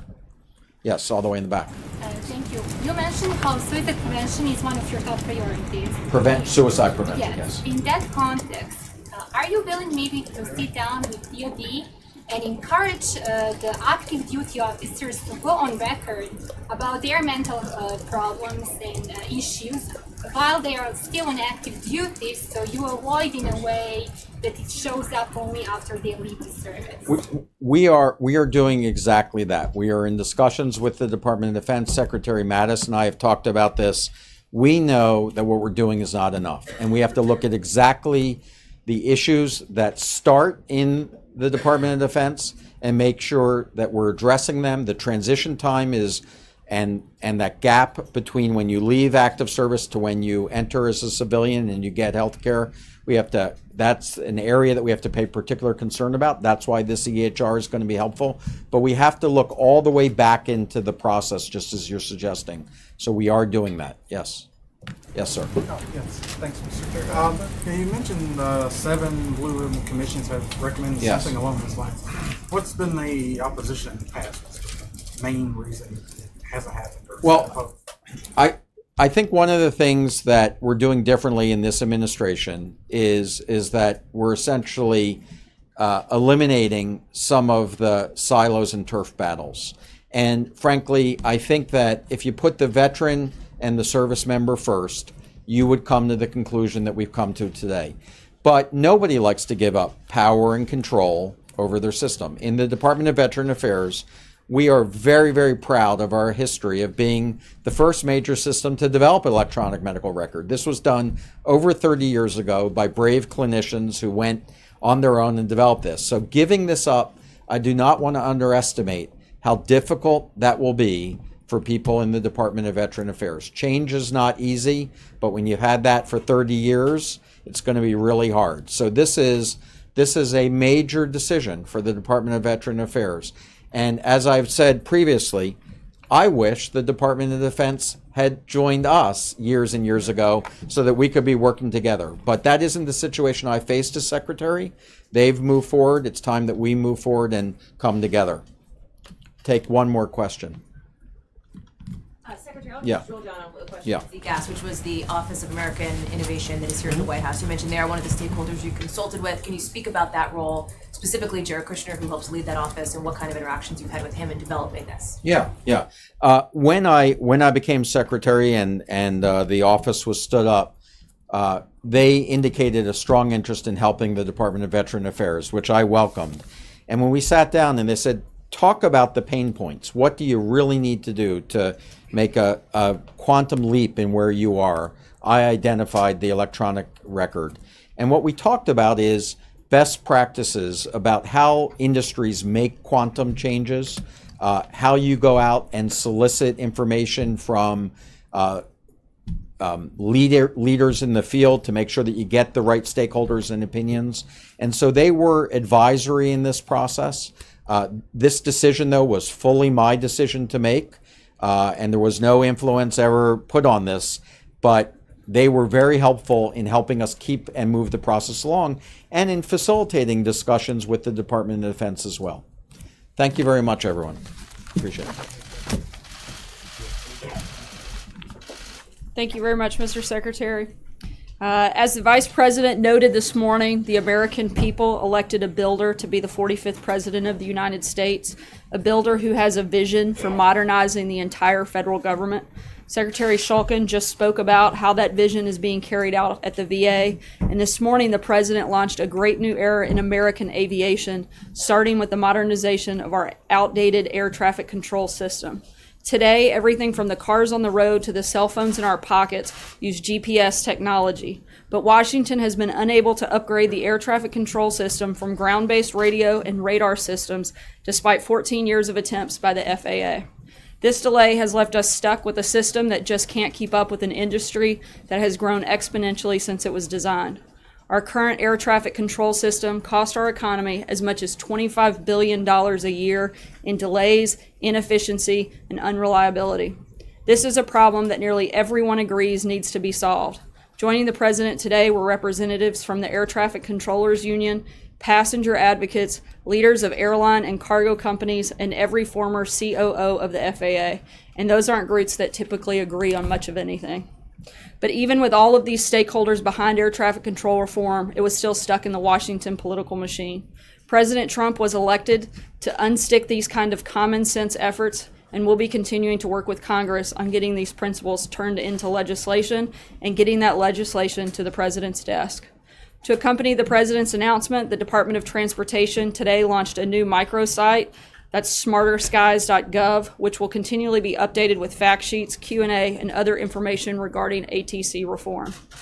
Infrastructure is only one of the many action items on the President's legislative agenda. The healthcare team is engaging with Congress daily on the American Health Care Act, which we hope to see the Senate take up soon. News stories of skyrocketing premiums and fleeing providers are coming almost every day. Just last Friday, Blue Cross Blue Shield in Nebraska announced that they are canceling their Obamacare compliant bronze and catastrophic plans, and the only remaining plans they currently sell on the exchange. That leaves the entire state with only one choice for insurance on the exchanges, and that insurer raised rates by 51% last year and is threatening to pull out of Iowa completely. With our healthcare system breaking down around us, this administration is committed to finding a solution. This afternoon, Vice President Mike Pence, Secretary of HHS Services Dr. Tom Price, Administrator of the Small Business Administration Linda McMahon, and Administrator of the Centers for Medicare and Medicaid Services Seema Verma are holding a listening session with female small business owners to talk about how we will repeal and replace Obamacare with a plan that benefits all Americans. Tomorrow, the President will welcome representatives and senators to the White House to talk more about what's next on the legislative agenda, including repealing and replacing Obamacare and crafting a revolutionary tax reform proposal that will provide relief to hardworking taxpayers. And on Wednesday, Infrastructure Week continues with the President's visit to Cincinnati, Ohio, where he will speak about his wide-ranging vision for rebuilding our country, with a special focus on repairing our 12,000-mile inland waterway system, which carries $230 billion in commerce annually, while our locks and dams crumble because the federal government can't fund the critical repairs they need. The President will present his sustainable solution to this problem in Ohio on Wednesday. and because I know all of you are very deeply concerned about the births of each of my children, I wanted to carry on with tradition and announce that my son George will be 2 on Thursday, so happy early birthday to George. And with that, I'll take your questions. John Roberts. Sarah, as you know, also on Wednesday, as the president heads to Ohio, James Comey is scheduled to testify before the Senate Intelligence Committee. And there's a question as to whether or not the White House will allow him to testify, or Thursday. Did I say Wednesday? Wasn't that nice of your colleagues to so politely correct you? Yeah, sorry, on Thursday. If only they had that same politeness when correcting us, huh? He's scheduled to testify on Thursday. And there is a question as to whether or not you will invoke executive privilege or if you will allow him to testify. And I have a second question. Sure. The president's power to exert executive privilege is very well established. However, in order to facilitate a swift and thorough examination of the facts sought by the Senate Intelligence Committee, President Trump will not assert executive privilege regarding James Comey's scheduled testimony. I have a follow-up on that question. On the president's tweets regarding the travel ban, Kellyanne Conway's husband pointed out that such tweets are not helpful when it comes to the Solicitor General's ability to make an argument, an effective argument before the Supreme Court. Is the president concerned that he may be tainting the waters of the legal system by issuing such tweets? Not at all. The president is very focused on exactly what that order spells out, and that's protecting Americans, protecting national security, and he has every constitutional authority to do that through that executive order, and he maintains that, and that position hasn't changed in the slightest. John? Thank you, Sarah. Why is the president picking a fight with the mayor of London right after his city was hit by a terrorist attack? I don't see that the president is picking a fight with the mayor of London at all. I think, again, the president's point, as something he said, frankly, back, it's been almost 2 years now, a year and a half ago, when the president talked about how we have to be more committed to national security. One of the reasons we have the travel ban here through that executive order is a focus on national security. That was the point he was trying to make. But the president is saying that the mayor said there was no reason to be alarmed by the terrorist attack. That is not what the mayor said. The mayor, in fact, said that the threat level remains severe, that the chances of another attack are highly likely. He was saying don't be alarmed by the armed police presence on the street, and the president directly misrepresented what the mayor of London said. I don't think that's actually true. I think that the media wants to spin it that way, but I think that the president... The mayor was saying there's no reason to be alarmed by an attack on a city? You think that's what he was saying? Look, I think that the point is there is a reason to be alarmed. We have constant attacks going on, not just there, but across the globe, and we have to start putting national security and global security at an all-time high. President Trump has been very clear that's his priority, and he's not backing away from that. Steve? Sarah, what was the president's reaction to the move by several Middle Eastern allies to sever ties with Qatar? Look, the president's committed to continuing to have conversations with all of the people involved in that process, with all of those countries. We want to continue to de-escalate that, and at this point, we're continuing to work with each of those partners. Secondly, did the president get any word that this was going to happen when he was in Saudi Arabia a couple of weeks ago? I'm not aware of that, but the State Department would probably be best suited to answer that question. Jim? You just mentioned the word ban. The president, when he was tweeting earlier today, said people, the lawyers, and the courts can call it whatever they want, but I'm calling it what we need and what it is, a travel ban. But early on in the administration, when you were trying to justify, when this White House was trying to justify the executive order on extreme vetting and these travel restrictions, the White House was adamant that these were travel restrictions, that it was not a travel ban. Sean Spicer from that podium said it was not a travel ban. Is it a travel ban? Look, I don't think the president cares what you call it. Whether you call it a ban, whether you call it a restriction, he cares that we call it national security and that we take steps to protect the people of this country. It's real simple. Everybody wants to get into the labels and the semantics of it, but the bottom line is he's trying to protect the citizens of this country. The danger is extremely clear, the law is very clear, and the need for this executive order is very clear, and the president's priority in protecting the people is very clear. Full stop. And let me ask you to follow up on what John was asking about with respect to the mayor of London. There are going to be folks who are going to ask the question, was president attacking the mayor of London because he's Muslim? Not at all. And I think to suggest something like that is utterly ridiculous. Matthew. Yeah. Given the importance of Twitter. Sorry, I said Matthew. That's okay.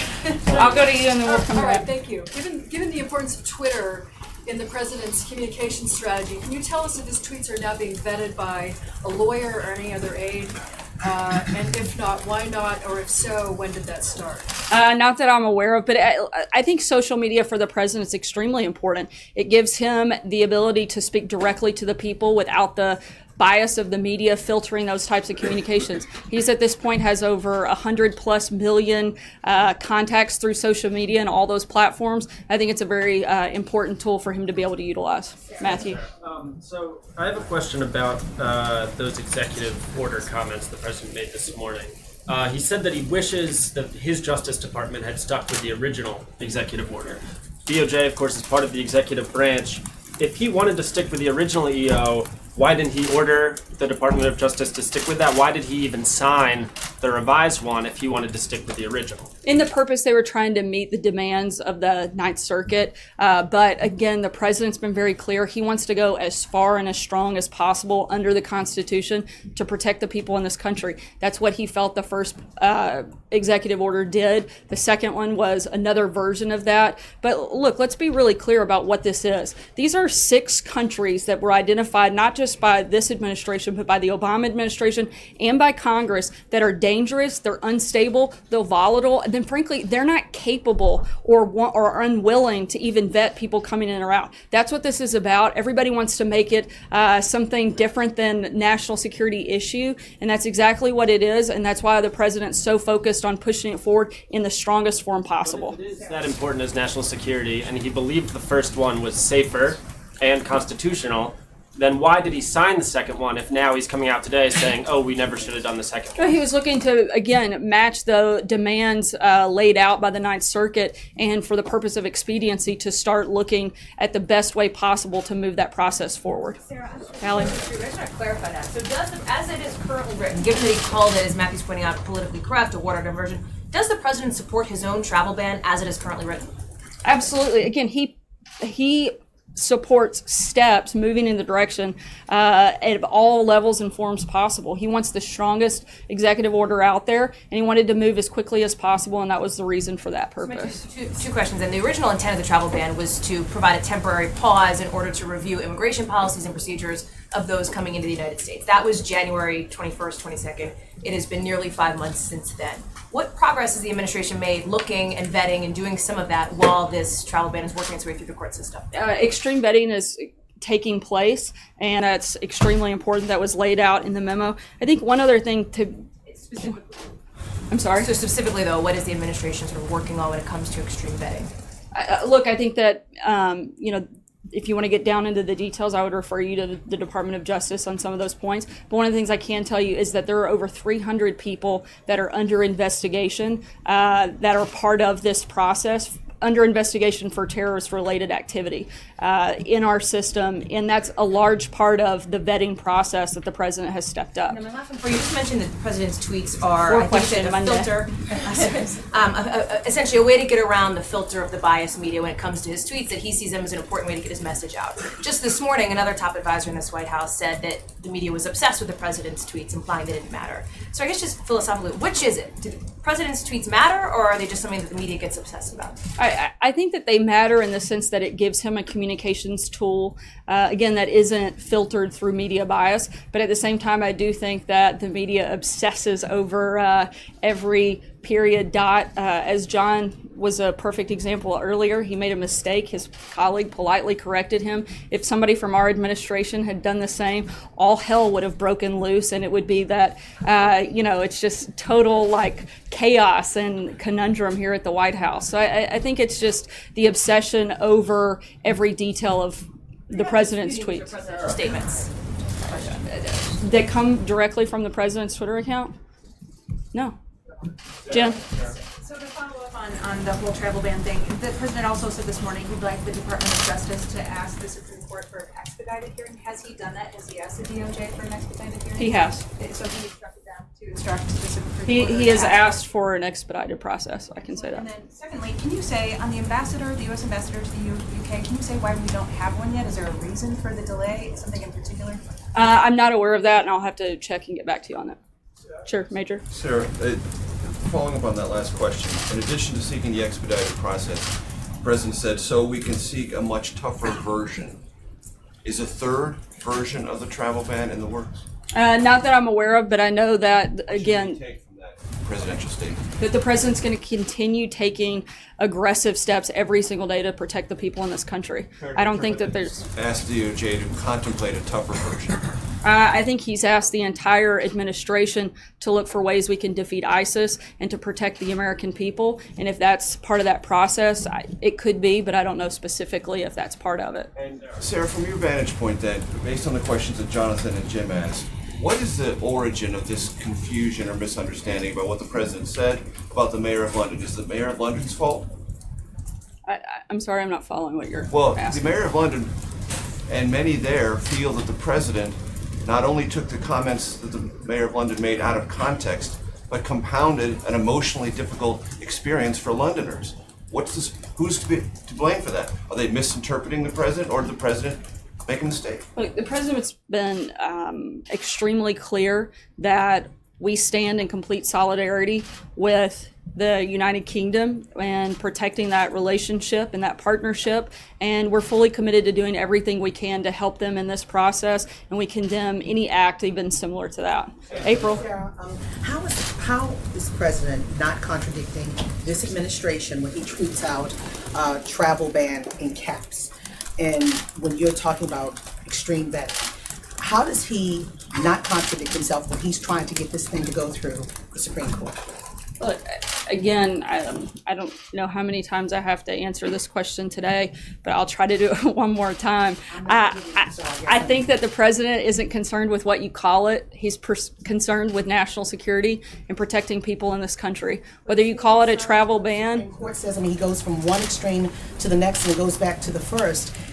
And the Supreme Court, he's not concerned with being politically correct. He's concerned with protecting the American people. I mean, that's the bottom line here. And, he's going to take whatever step he can to move that agenda forward. But does he believe this could be a loss from him, going for him and this administration with this extreme vetting or travel ban, going from travel ban to extreme vetting back to travel ban on Twitter and extreme caps? I don't think he thinks any step he takes towards moving the ball forward in protecting the American people and implementing the executive order is ever going to be a mistake. Where's Sean?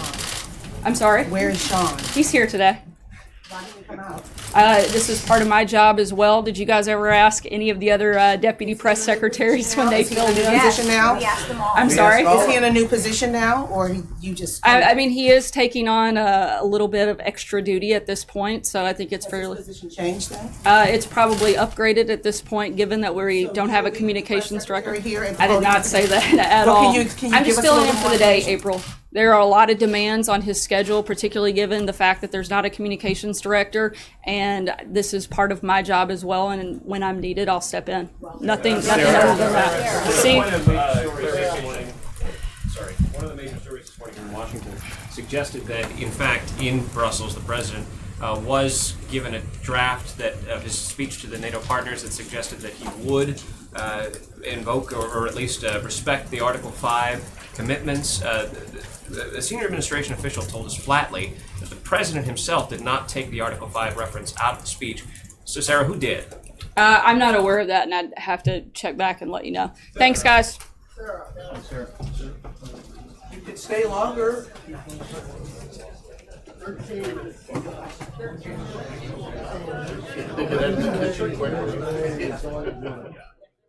All right, guys, so somewhat of a brief White House press briefing there with Sarah Huckabee Sanders filling in, as she says, for Sean Spicer. Lots of questions surrounding where is Sean? Is he around? Is he still in that position?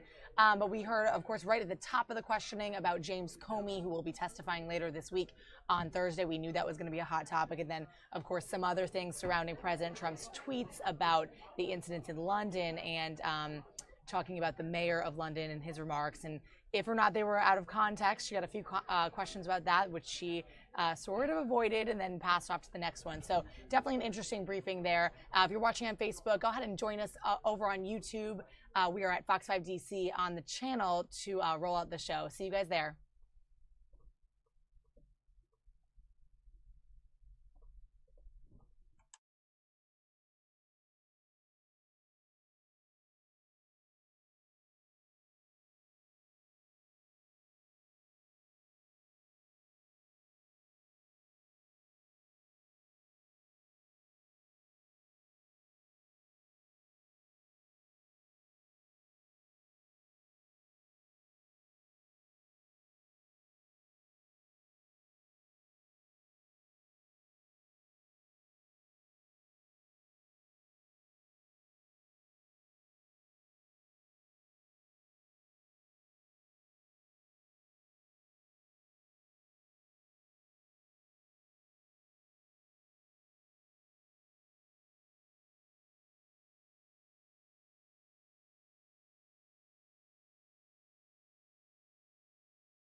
All right, YouTube, we are back with you guys. Thanks for watching us. First of all, I want to make a few comments.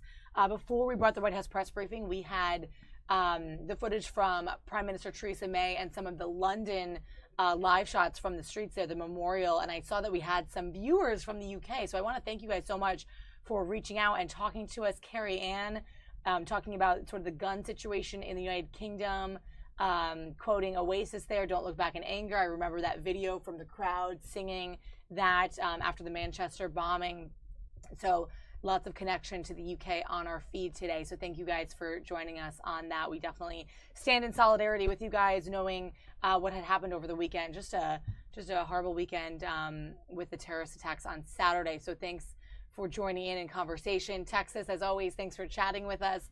Lots of comments about it. But so White House press briefing, we just saw it. Sarah Sanders saying Sean Spicer, she's just filling in for the day. This is part of her job. So not a clear answer on what sort of new regarding that position. I was writing down some of the important things that we heard, but definitely references to President Trump's tweets talking about the mayor of London.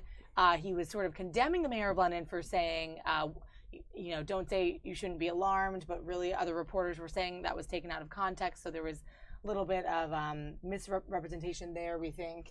But kind of an interesting briefing. Lots of talk about the travel ban. Yeah, and then also Trump saying that he will not invoke the executive privilege to block James Comey from testifying on Thursday. So, there was some discussion of whether he might do that as a way of trying to avoid more information getting out there. There's obviously been a lot of speculation recently about Trump and his campaign and any connection with Russia. So I think we're all looking forward to that testimony on Thursday, and thankfully it's now going to go forward as scheduled. Now that we know that Trump is not going to try and block any testimony from Comey. And people were saying some of my acquaintances and friends who work in government or Capitol Hill were saying there's a lot of things that could happen this week that could happen, which now we know it won't. Other interesting pieces of information or pieces of the memos that were leaked could leak forward of this testimony on Thursday. Other pieces of information coming out. We'll see what happens. We do know that executive privilege will not be invoked and things will go on as planned for this Thursday with James Comey testifying. So she definitely had a somewhat of a prepared statement for that question, I believe. Quite an interesting briefing. We gleaned a little bit of information there. If you're joining us on YouTube, thanks so much for checking in. You're watching our digital newsroom here. I'm here with intern Cam, intern Ben, checking in with the digital news of the day. And I want to remind you guys, we're going to go down from this show shortly and then come back up at 3:30. It's going to be a special quick little promo for Jim Lokay's new show tonight. It's at 11:30 p.m. tonight on Fox 5. And it's called The Final Five, and you'll get to see a little teaser as to what that's all about. He'll be joining me in the studio here to talk about that. So check back in with us at 3:30 if you want to join us again. But I think we talked about a lot of interesting stuff today. Of course, just a lot of recap and fallout from the London terrorist attacks this weekend. We, of course, had the White House press briefing, went over to the Newseum video where they were honoring journalists today. Had a few little breaking pieces of news, I guess, that we jumped to that we don't always know if they're going to be serious incidents or not, but want to bring them to you live so that you can check it out while it's happening. So be sure to join us, guys. We're here every day, Monday through Friday, 11 a.m. into the afternoon. A lot of the times we do kind of finish with the briefing. It happens in sort of this like late afternoon hour. But that's sort of what happened today. So we're going to do that. But guys, have a great Monday. Join us again tomorrow. You know where to find us.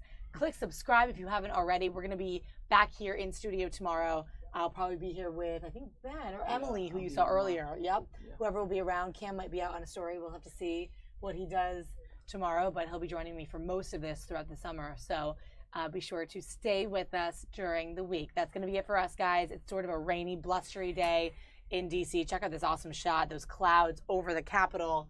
We're going to close it out with that.